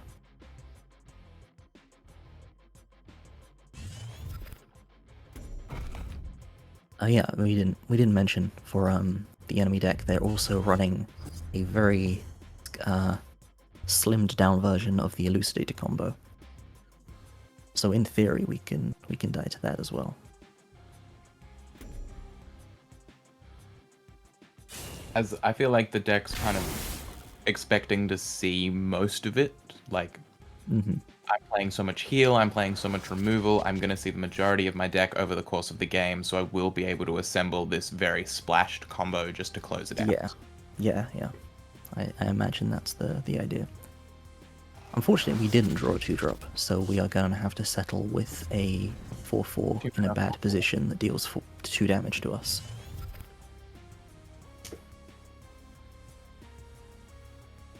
And this is an awkward hand. Yeah, that's kind of the price you pay when you're running like this much removal and a combo and such, where your turn 2 is just the rejuve. That said, Luckily for our definitely could be opponents, our hand is this, so our turn 2 is also just going to be the rejuve. But we at least get value from it.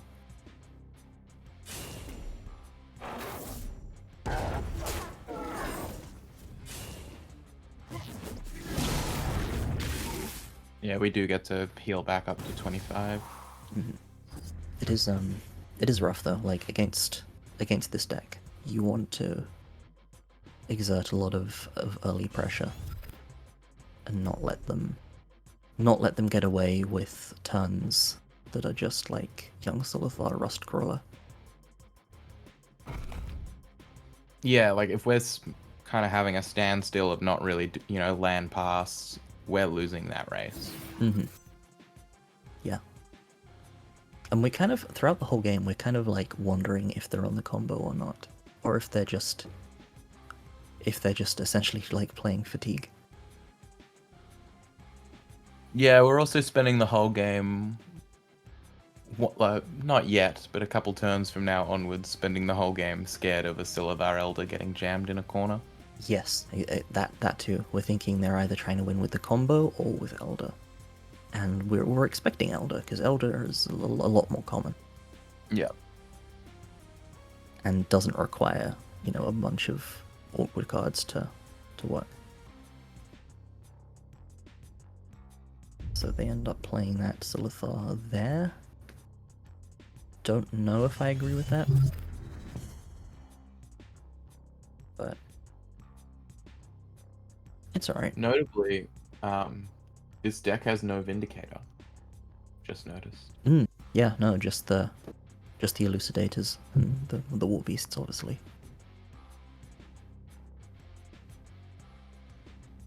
So here we have a pretty nice turn. We get to jam a Windstrike and First Wish this Rejuve, which then lets us clear this Young Silithar without the Rejuve dying to a Harvester that they might have.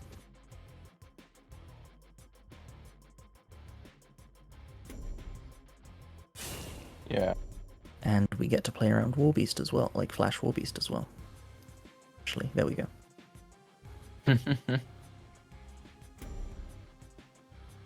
So we were saying earlier that Windstrike, a card you really want to die and don't want to see in matchups like Vanar because of its removal suite. Magmar definitely a place that you do want to see Windstrike. Oh yeah, this card is amazing in this matchup. So get to play it there, and Dancing Blades, in retrospect, would have been quite good for him here. We know that he plays that, but does not have it in hand. Well, we know that now. I don't think we'll... Yeah, we didn't know it at the time. And he has no good play here. Everything just kind of sucks for him. I think they harvest her. They do. Yeah, they trade off their 2-drop. And I suppose the Harvester is not as bad as they think, because they don't know that we have Primus, and we've already used two First Wish. So maybe they're thinking, oh, we just can't kill it, but Yeah. running We a 5/1 flying unit into Harvester, pretty good. And getting an artifact in the process. And getting a free artifact, yeah.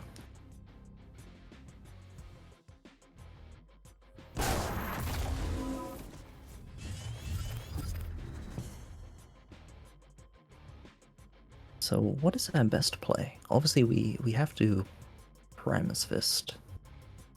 I think it's Lock Primus. Yeah. I still think Primus.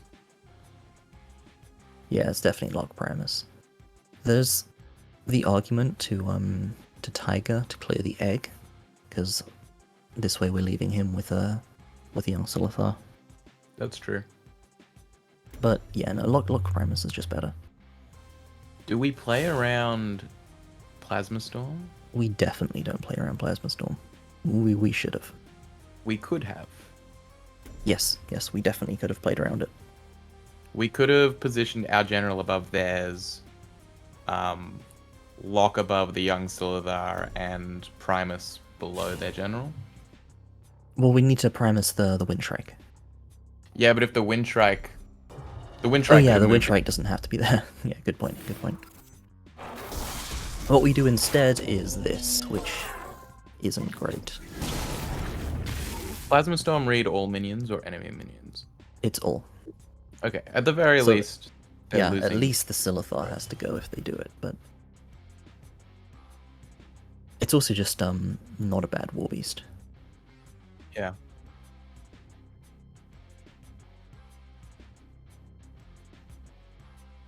But they opt to Plasma. And move on top of our general, playing a Healing Mystic to block the egg, which was good. Now we have to deal with this egg, or let them have their 2-drop back.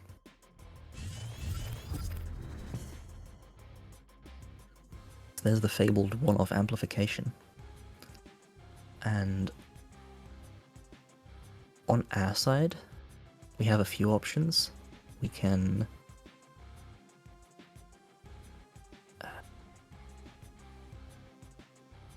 like do stuff with Zenrui and Saboteur, but all of that loses quite hard to War Beast, which we're expecting they have by 7 mana. And the only other real play is a Mara Healer.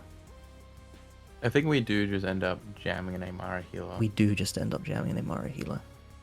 Well, it's the question of, do you want to lose hard to a War Beast, or do you want to lose hard to a Metamorphosis, right? Yeah, and I'd rather lose hard to a Metamorphosis, because then there's one meta gone, we can play another Amara afterwards, and they're probably just running like, at this point we think, oh yeah, they're probably just running like 2 meta, which they are, but they're also running every other removal.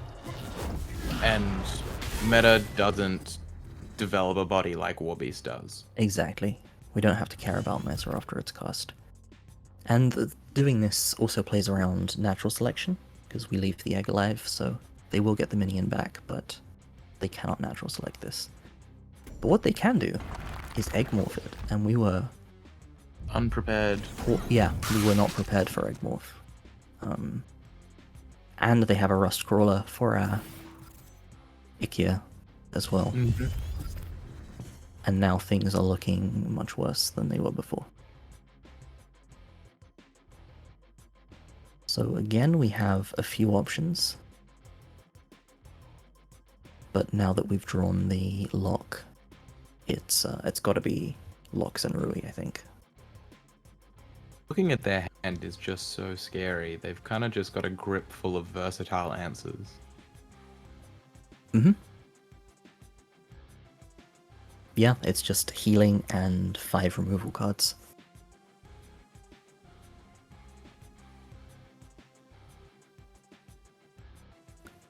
So I think you're right. I think we lock Zenrui here. Yeah, and I would stand by that. I think that's definitely the best play. Yeah, Ollie, you're right. 3 of which also develop bodies. Question being, how do we lock Zenrui to best play around Warbeast, and did we do it correctly? I think Bry called out this positioning, and I think Bry was right. Yeah, because you can this only Warbeast prevents to get 2 Warbeast things. cannot hit Zenrui without dying, which is the important thing. Yeah. I really don't agree with us not hitting there. Face. Yeah, I think you're right. we still didn't really know the extent of like how removal focused this deck was, and how much healing there was. I mean, we didn't see Earth Spheres, I don't believe, but it was not something we expected. This deck was a lot slower and more control-y than we ever thought. Yeah, we were playing as if they were playing like a normal mid-range deck. So what is their best play here? You can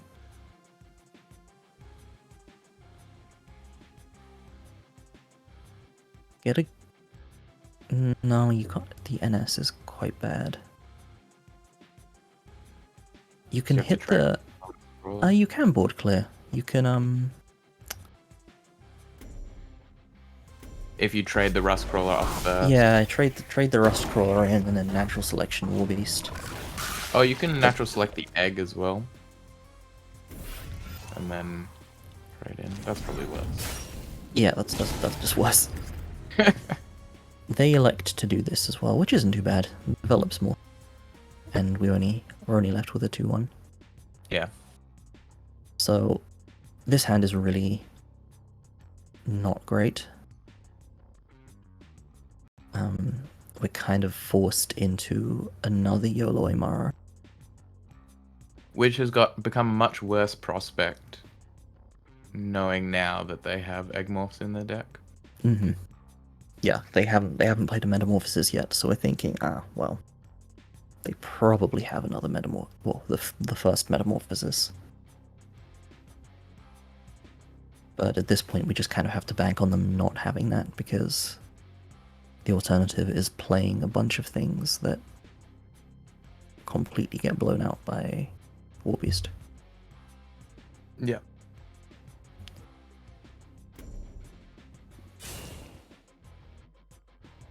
So we're going to clear off the Rust Crawler and play...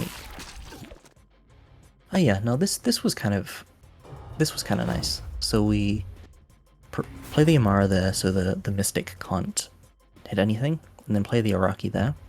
So if he does Metamorphosis,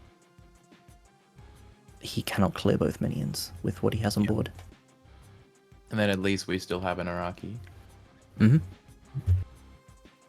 Which his general...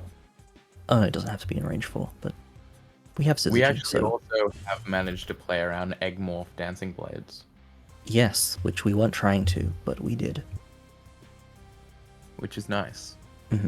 Unfortunately, he did have the second Eggmorph here. Followed by the natural selection. No, I think you just play the Raw Dancing Blades or a Harvester here. Probably... Oh no, he is gonna play natural. Scared of the burst from Araki. Which... Maybe Probably we do play like 3 Primus Fists and a Flame Blood and kill him.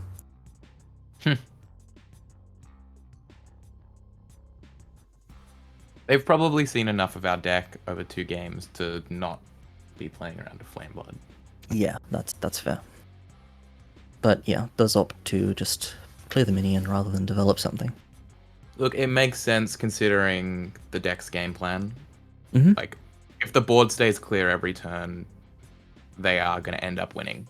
They will eventually draw that one-off amplification again, and the fractal. So here, the play has got to just be Zenrui,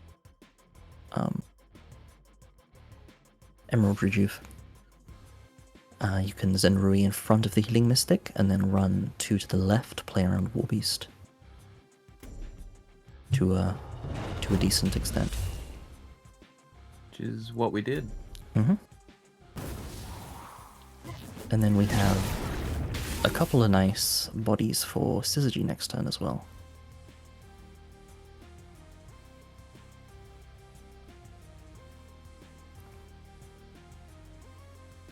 We've definitely like made their answers clunkier than I'm sure they would like. Trying to think, what do you think their best play is in this position? Might just be Probably. Oh, let's see what they replace. Are they replacing or are they playing this Earth Sphere? Because I think could they see still either. Yeah, well, I was thinking maybe it's to play an Earth Sphere, play a Spirit Harvester, and clear the 4/4. Yeah. It's either that or play the Rejuve, but then the Rejuve goes down to 4/2. Yeah. So that's not like that appealing. And it's double the amount of healing, which I guess Yeah, like you're going down to 21 with the Earth Sphere. So yeah, I would Earth Sphere Harvester. Looks like they are going to replace the Earth Sphere though. Yeah. Okay, so they will not Earth Sphere Harvester. In which case you gotta Dancing Blade Rejuve. Dancing Blades Rejuve? I don't. Nope, they're gonna Harvester. Harvester Rejuve. And then play the Rejuve, which, yeah, the Earth Sphere is definitely better than that. Like, the Mystic just trades the harvested damage on your own minion, just gives a super free trade here. Whereas Earth Sphere does not take damage from minions. And like you are giving us outs to do a bunch of bursts. So we replace and we draw Tiger here, which is nice because that gives a clean answer to his board.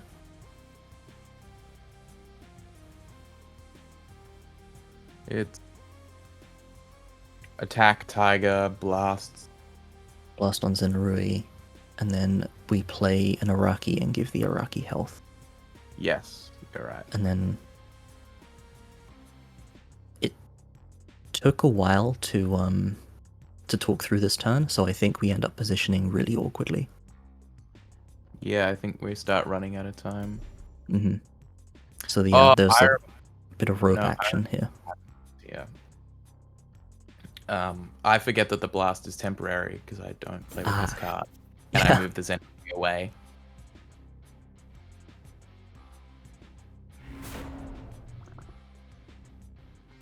Yeah, that's not. I mean, it's not the worst, right? Because we have the other Syzygy in hand. So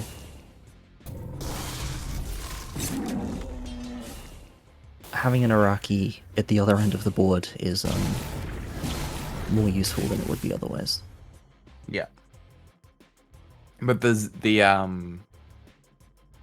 in hindsight, the Zenrui should be one further forward from where it is. Yeah, and the Araki should be, like, probably not there.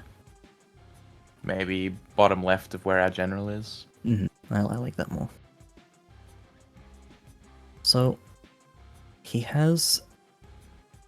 We're definitely telegraphing that we have the Syzygy, so he can't really just ignore this Araki.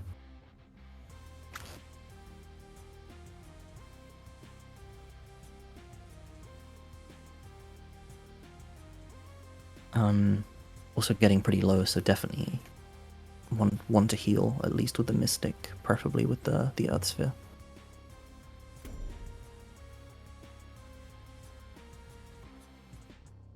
Yeah, I think Earth Sphere Dancing Blade's not a bad turn. Like, the Araki is threatening yes, but Yeah, you're he going could. 19. He's gonna plasma storm. Yeah, he's gonna. That's not too bad. It's it's a natural selection that costs 4 mana, but it clears the board, and You're comfortable with being mana inefficient this late in the game. you have. We're really starting to run out of gas. Mhm. As the control deck, you have stabilized and you're comfortable overspending on things if it means that you're not dying. Yeah, exactly. And our hand is really bad. The deck is kind of all the cards we're drawing at least are just like very reactive, and he's not doing things we can react to, which kind of culminates in. Are we playing? I think we play both. Yeah, we play both because we're thinking, okay, he has 6 cards in hand. He's had 6 cards in hand for the entire game. His card quality at this point is much higher because we've gone through. Have we gone through 2 Amaras or 3 Amaras? We've gone 2 through an Amaras. amount of Amaras. The Oh yeah, third. there's the third. And at this point, our card quality is not very high, so we just got to kill him.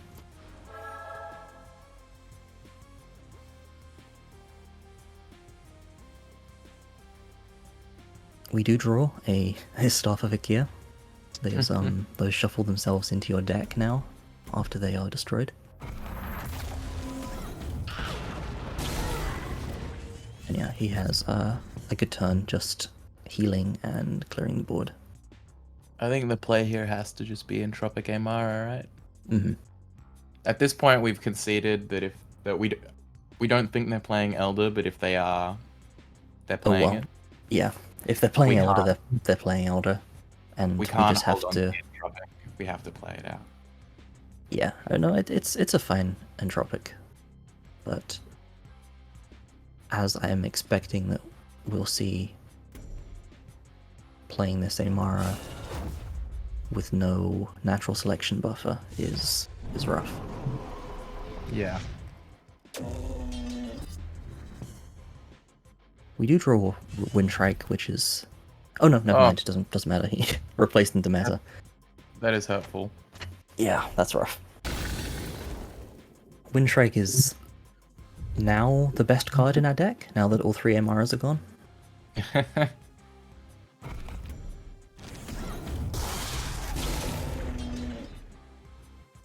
Play the Mystic, heal up. And now you've got half of the OTK in your hand. Just need your one-off amp and your fractal. Although, I mean, you don't necessarily need to see the amp. yeah, It's still 15 15 damage without the without amp. it. We're getting dangerously close to that number. I mean, we still have no idea that this is a combo deck. I think at this point we're just thinking Not we're a playing combo deck, though, is fatigue. it? It's a fatigue deck that happens to be running. Yeah, okay, it's a fatigue deck with a combo. That's a fair distinction to make. The same as like throwing a one-off bounded life force in the deck. Mm-hmm. A classic maneuver. So we have a pretty good turn.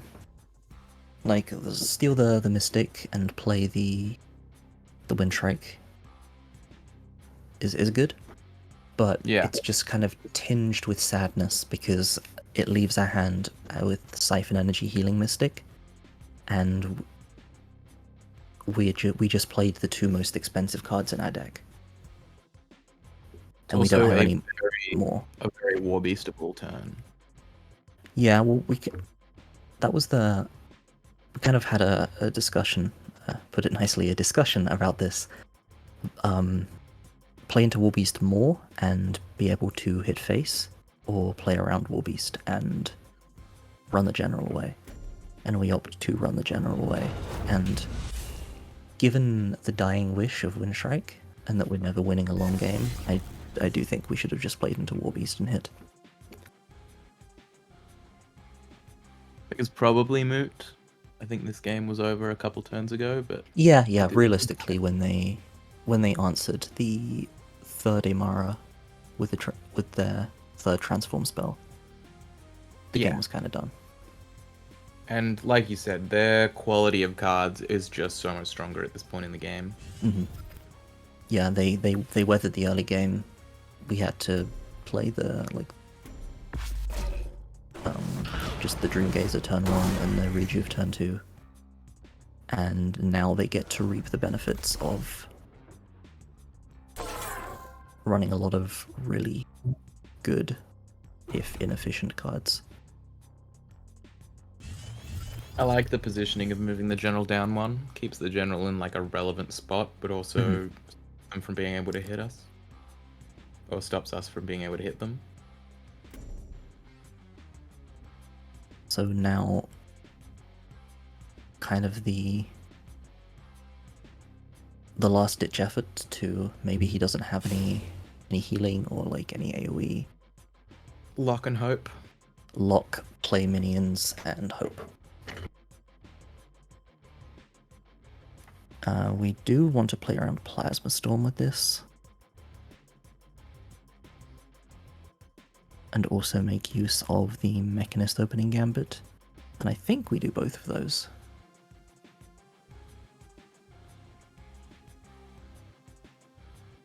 Yeah, I think it's lock there. Bry top right. came up with this play, so I can blame him if it wasn't correct. That is what we did. Yeah, that was pretty good. Good job, I Bry. like that. Fry, a very, very talented player. Lucky every time he shows up.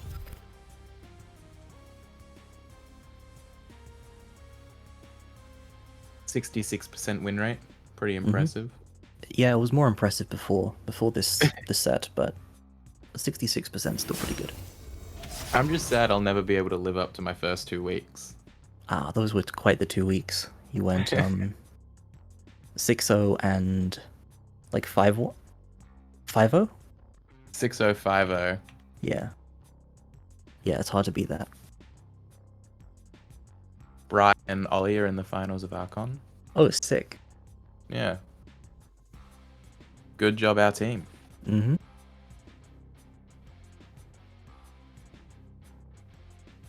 So he's gonna elucidate to clear this, which is fair.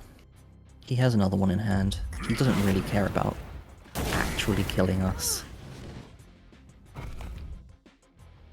And it allows him to move out of range of the rest of our board. Mm-hmm.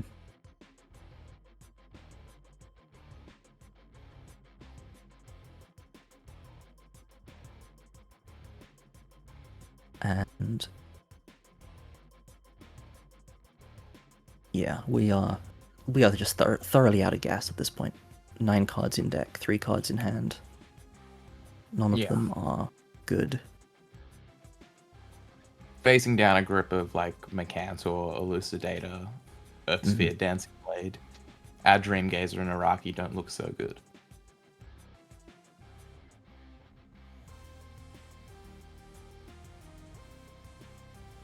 We did make a couple mistakes this game, but it is just hard to.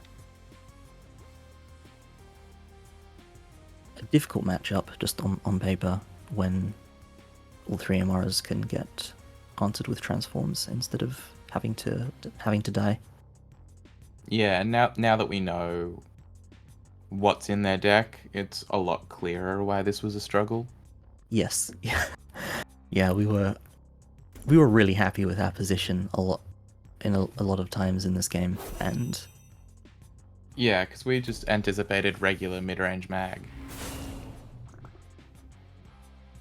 yeah, and I think we would have won if it was, but it wasn't. They had just removal for everything, and it's a cool deck. It is a cool Definitely deck. took us by surprise. However, I think we're also feeling pretty good because we're up on the counterpicking war, and now we get to do counterpick we- Magma Songhai. We They broke serve counterpick with Vitruvian. Lionar, we lose, and we counterpick Lionar with With- Magma. Exactly. And we're That's the feeling plan pretty we got going. comfortable. So, like, as long as we don't get super unlucky to take the set with those counterpicking strats. I was kind of worried because the remaining decks we have, I think, probably not good into like Fatigue Magma, aside from, like, obviously Songhai is exceptionally good, but the other two, not so hot. So What do we have left other than Lionar at this point? we don't have Lionar left. We lost you're with right. Lionar. We have yeah, Magma.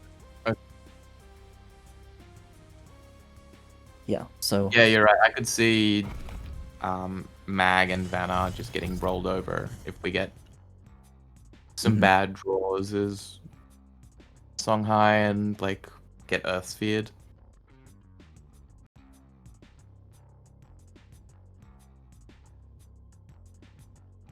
because we're talking about future games because this game's been over for a while. We didn't concede because Well, I don't know, We- we like pain or something.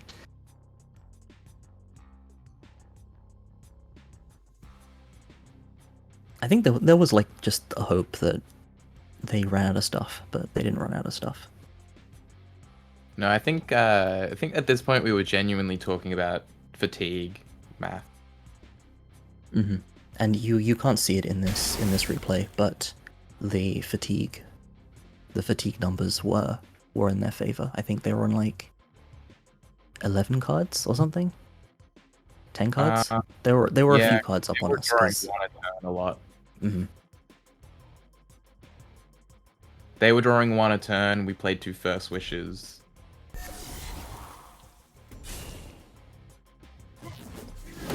So we're just playing cards, like, yeah, and then Yep. we put out of our misery. Our deck has no real cards left, and then we can move on. And at this point, I think it was 5:30 in the morning for me, and I had to go to work. Oh, so you haven't seen the rest of these games? I haven't seen the rest of these games. Oh, okay, very cool. I took a quick nap and then made my Very- way to the On that grind, respected. office. So we have counterpicked with the obvious choice. Yep. Kind of new age spell high with Ghost Links, which is pretty much the more common version of Songhai now. I think as is a little bit different to most other people's because we have no Blood Rage Mask and we play Mist Dragon Seal. Beyond that, it's pretty. Also generally don't play any Phoenix Fires. Sometimes we have one. Sometimes we have Shroud for the times when you need to dispel Grandmaster's Ear. Yeah, that was wild.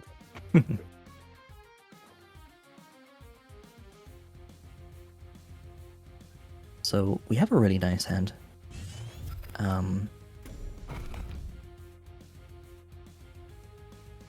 Ooh.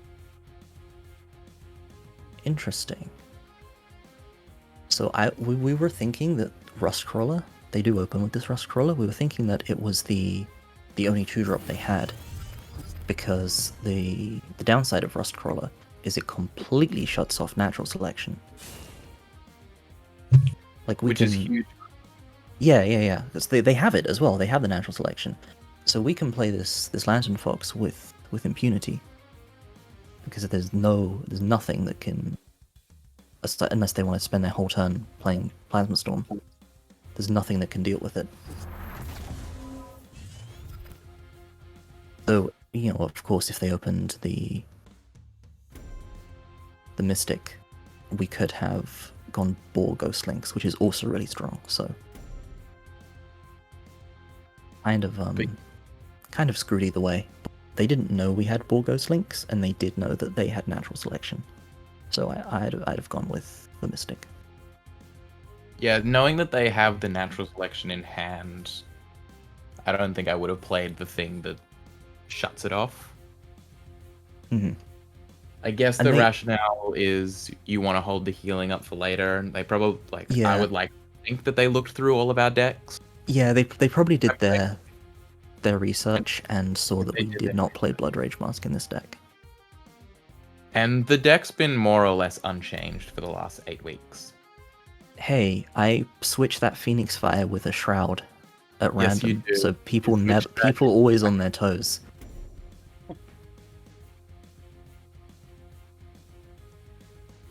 No taking notes, Smarty. We're going to completely change the deck for tomorrow.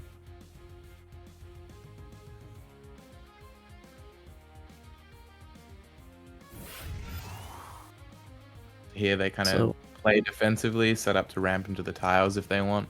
Yep, you're threatening 2 of the 3 tiles and not letting Lantern Fox walk into anything. But we have a pretty nice turn. They did play around taking all 3 tiles with Mist Dragon and then killing the Mystic with the Fox, which they could have done. But which we could have done had they not done this positioning. I'm interested to see what you guys do here. I think I would 4 wins and then Miss Dragon Seal the Lantern Fox in. Well, we can't do it in that order, but that is what we do. Oh, I guess we could if we played the 4 wins on the tile. Yeah, if you play it on the tile, Yeah, like the no, we bottom don't. tile, then it's only weak to. We don't do that. We just lose out on the 1 damage. And we don't really care if they ramp to 5 here. It just... That's fair. I guess you're playing around the Egg Morph that we've seen last game. Mm-hmm. And yeah, if they ramp to 5, like, they give us Phoenix Fire, they still have to take 3 damage to clear the Lantern Fox if they're, like, playing Harvester. If they're playing Dancing Blades, this actually gets punished a little bit.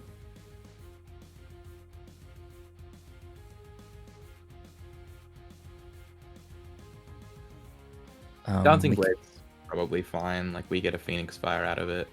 Yeah, we can just double Phoenix Fire, but that's our whole turn.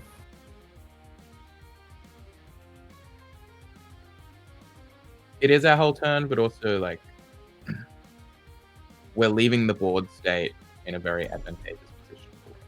Yeah, and I think the key thing is, like, Natural Selection is like probably Magmar's single best tool against Songhai, and this Rust Crawler is just turning it off completely. Yeah, and so the longer we can keep it alive, here we are. So they actually opt to meta, and they cannot answer this 4 wins, but they can turn it into a, like, goblin thing for 1 turn.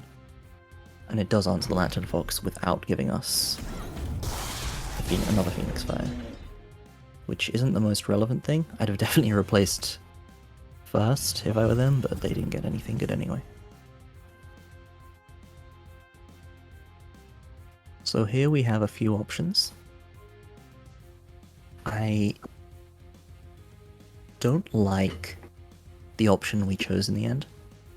I think in retrospect, I would have just ran the 4 wins away, and then played Lantern Fox on top of their general, Phoenix Fire their general. Did you Lantern Fox Ball? No, we Lantern Fox Shark Reed at the end, I think. And I don't like playing the Sharkery without a spell, because I think it's really weak to Harvester. yeah, and it also just dies to Natural Selection. Like, they don't need to kill off the Rust Crawler to actually use that spell now. So yeah, this should have been a Phoenix Fire to their face rather than the Shakri. I think I like Ball, because then you can Phoenix Well, Fire Ball- and control the Sharkery. board just gets milled. Oh, it does. You're right.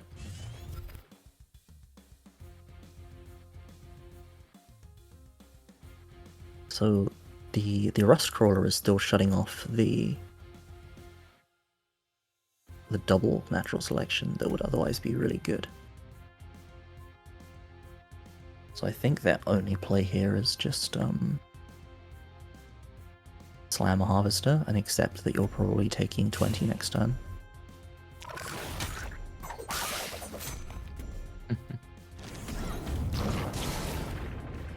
We at least don't get 2 Phoenix Fires. Yeah, and natural selection is now online. So there are a few things we can do here. We can just answer the Harvester and push some face damage. But we could also just not care about it and push a lot of face damage. And I think Alpha leaving the call had, like, kind of, and you, a lot of the impulse control also left the call with them. I think that's fair. It tends to be myself and Alpha hedging towards clearing instead of going face. To Demi's much to Demi's despair, who's always the you're a burnt and just go face.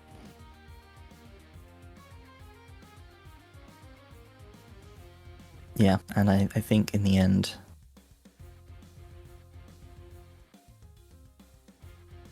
the path of just going face wins out. Yeah.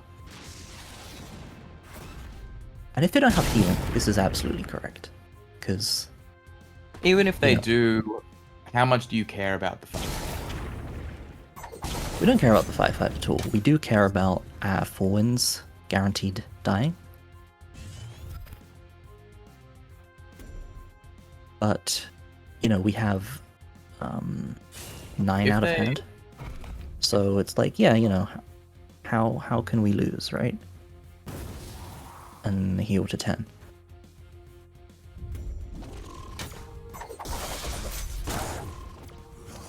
Which, you know, to be fair, we knew they had a lot of healing in the deck.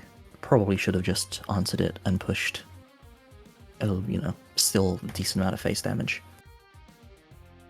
And we're left in this situation where we are 1 off lethal and staring down quite a lot of damage. You probably still just send it, right? We didn't in the end. We decided we didn't want to, you know, because we saw like Elucidator and stuff last game. That's We fair. decided we did not want to risk dying, because if we lose this matchup, it's not looking so good. Yeah. So we just opt to clear most of the board.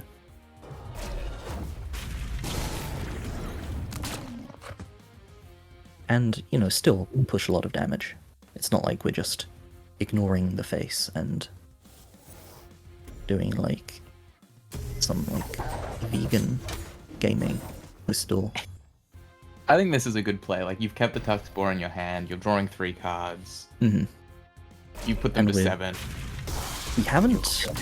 we played 1 Mist Dragon and 0 Jux, I think. So I was feeling like pretty happy about our chances of drawing Jux or the last Mist Dragon. Even like a Spiral Technique. is a pretty Yeah, that nice too. draw. So from their perspective, it has to be double NS Rejuve, right? They're Nothing on else 7. makes sense? Oh, they're on 7. Sorry, the screen sharing is Yeah, I've got the stream up kind of... so I can see yeah, the mana. no, that's smart. Yeah, they're on 7, so Ooh, yeah, then you have to let us have the Chakri.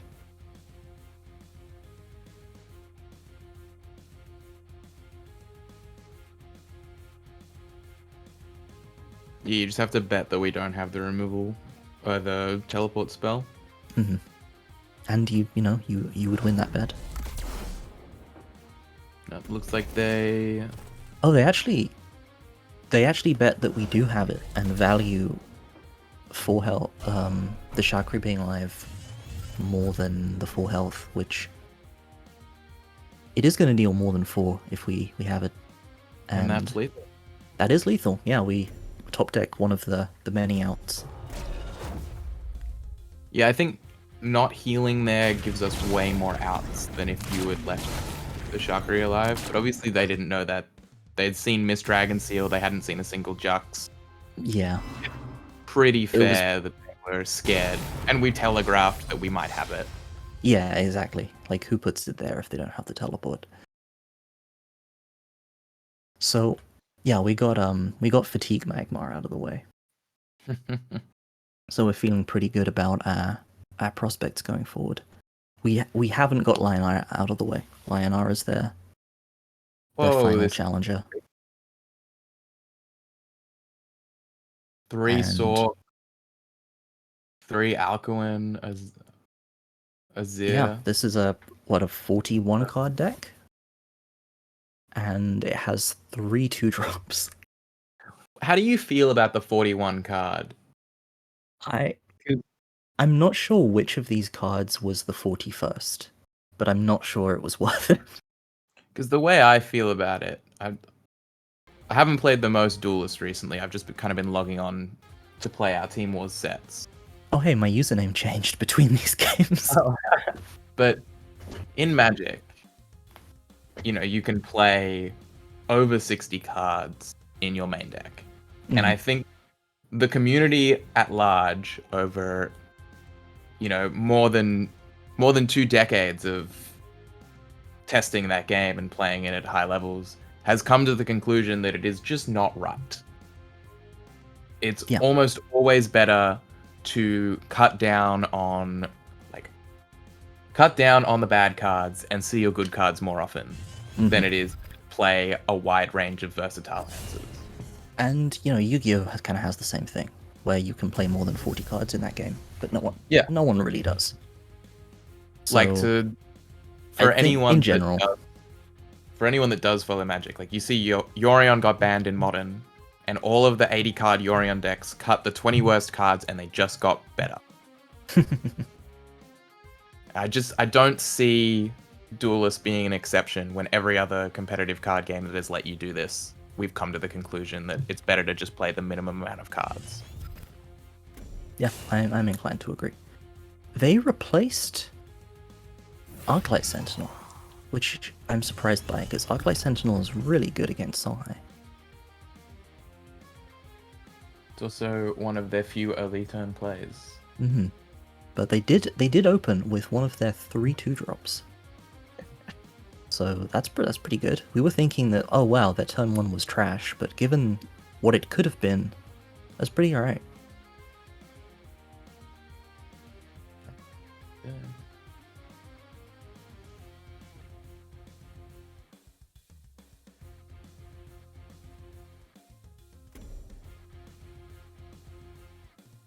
Yeah, I'm surprised that... I guess they're going for a fatigue game plan, it makes sense. But it's very greedy. It is. Yeah.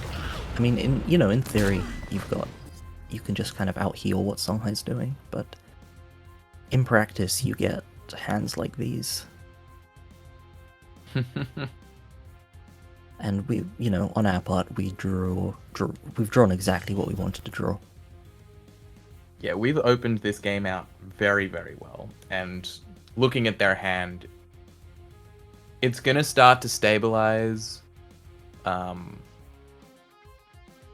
It's going to start to stabilize in the next couple turns, but they do have to survive through to those next couple turns for that to happen. Mm-hmm.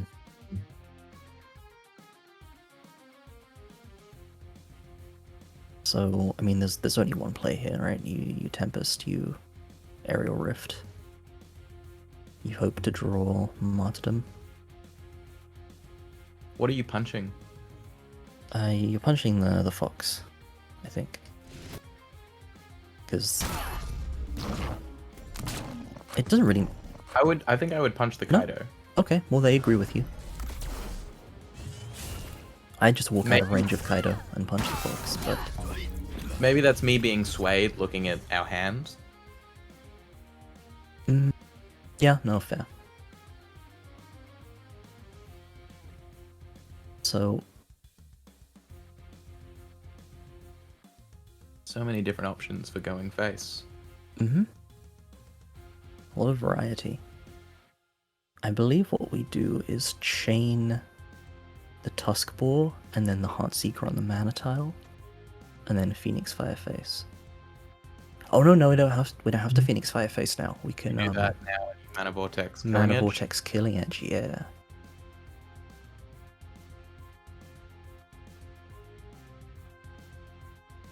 Two circles are definitely scary, but it's a question of, is that too slow? Mm-hmm.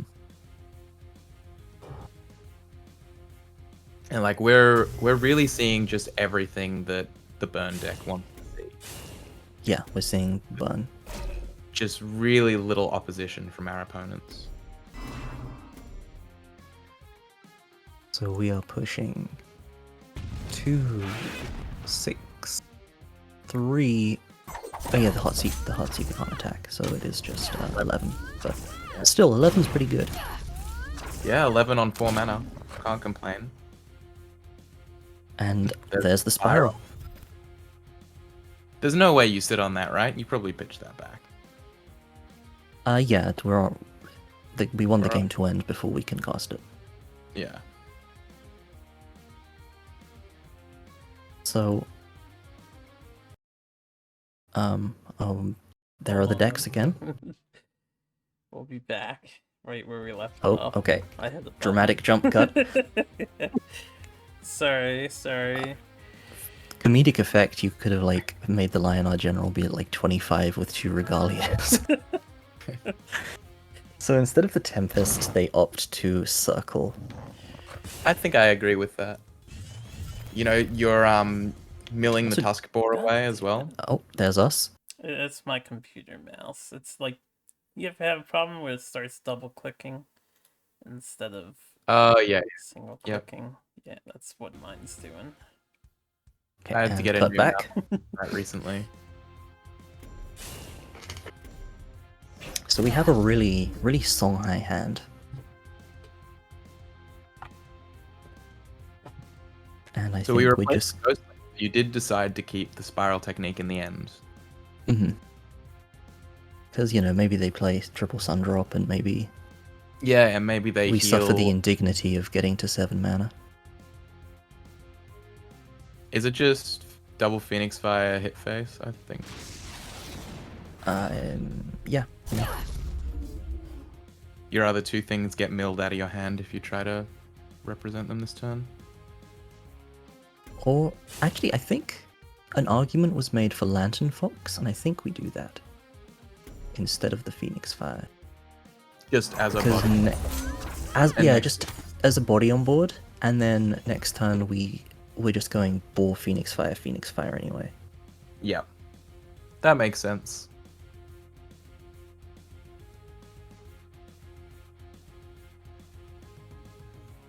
Whereas you- if we They're healing Phoenix up Fire, to 14 we have to- here. have to play a card that like doesn't do damage, They're healing up to 19. yeah. So this is like just literally a battle of cards that say deal damage versus cards that say heal. Yep.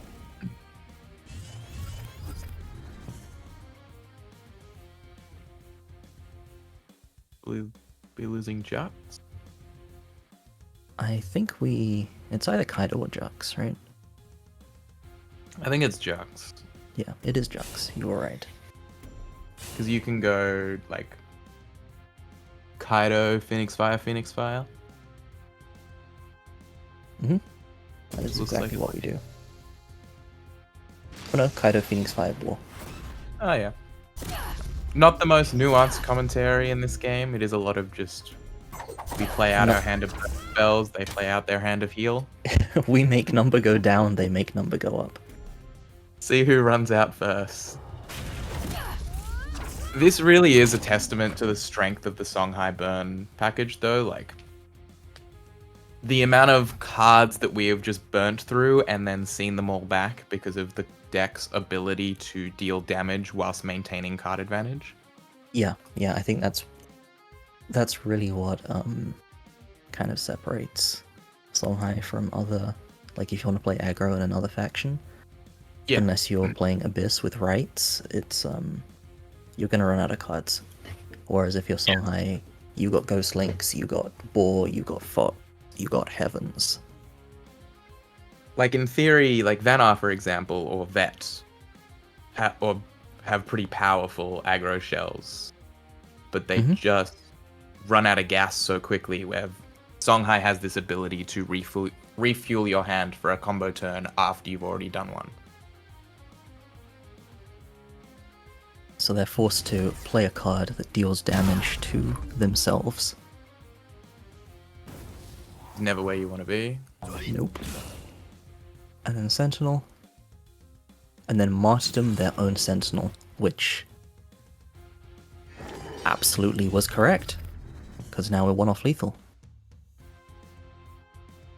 We're on 7 mana here, so the Vortex wouldn't even do it. Mm-hmm. So you go 4 wins, Fox, Inner Focus. Yep. Play around Immo. Yep. We're not even sure they have Immo. We're thinking like this is maybe... Well, it's like pure fatigue, but not, because they also have Sentinel.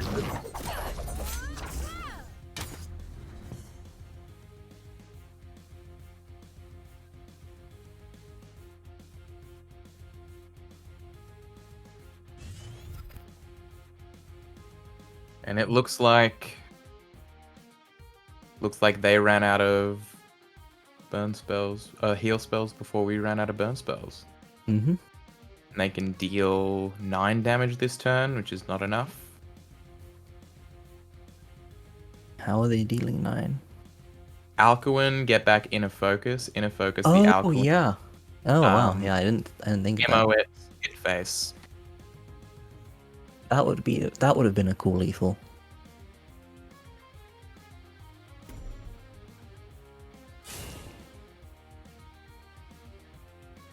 Instead, they opt to just play it safe. Mm-hmm. Martyrdom, get back the Martyrdom. Yep. And unfortunately, that is not enough. Spiral Technique closes it out. I don't know why I juxed these two minions. I think I was just excited to win. Style points. Yeah. And that closes it out. 3-6. Maybe you hadn't noticed that the 4 wins was dead, and that's why you did it. No, I think I was just happy to win. All right. Well, with Happy to- that, GV's Disciples take it. So they are 8-1. No, not yet. Well, that was week 8. 7-1 as of the end of that week. Yeah. Your spoilers for tomorrow. I didn't say anything. Nobody heard nothing. All right, guys, that is all that we have for today because there are time constraints with some people. So, you guys have 2:40 in the morning. Yeah. Anyone have any final words that they want to share? Just thank you for running this. Having so much fun. Team was my favorite part of Duelyst. It's my pleasure. Yeah, I absolutely agree with Sib. Team Wars is the most fun way to play this game. So thank you for putting it on again. You hear and that? Thanks for having us on to Car.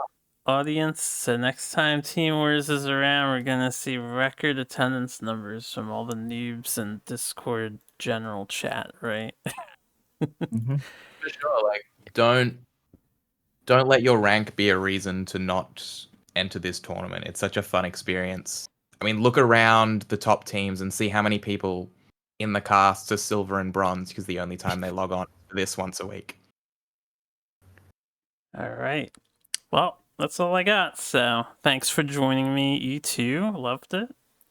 And I don't know if I'll cast tomorrow, audience. I might be busy, but we'll see. We might do some casting tomorrow. Definitely Sunday at about 6 Eastern. We have plans to cast with Duelyst of the Shanghai SquarePants, if I remember that correctly. So we have that one happening. Anyway, take care, everybody. Thank you so much. Bye bye.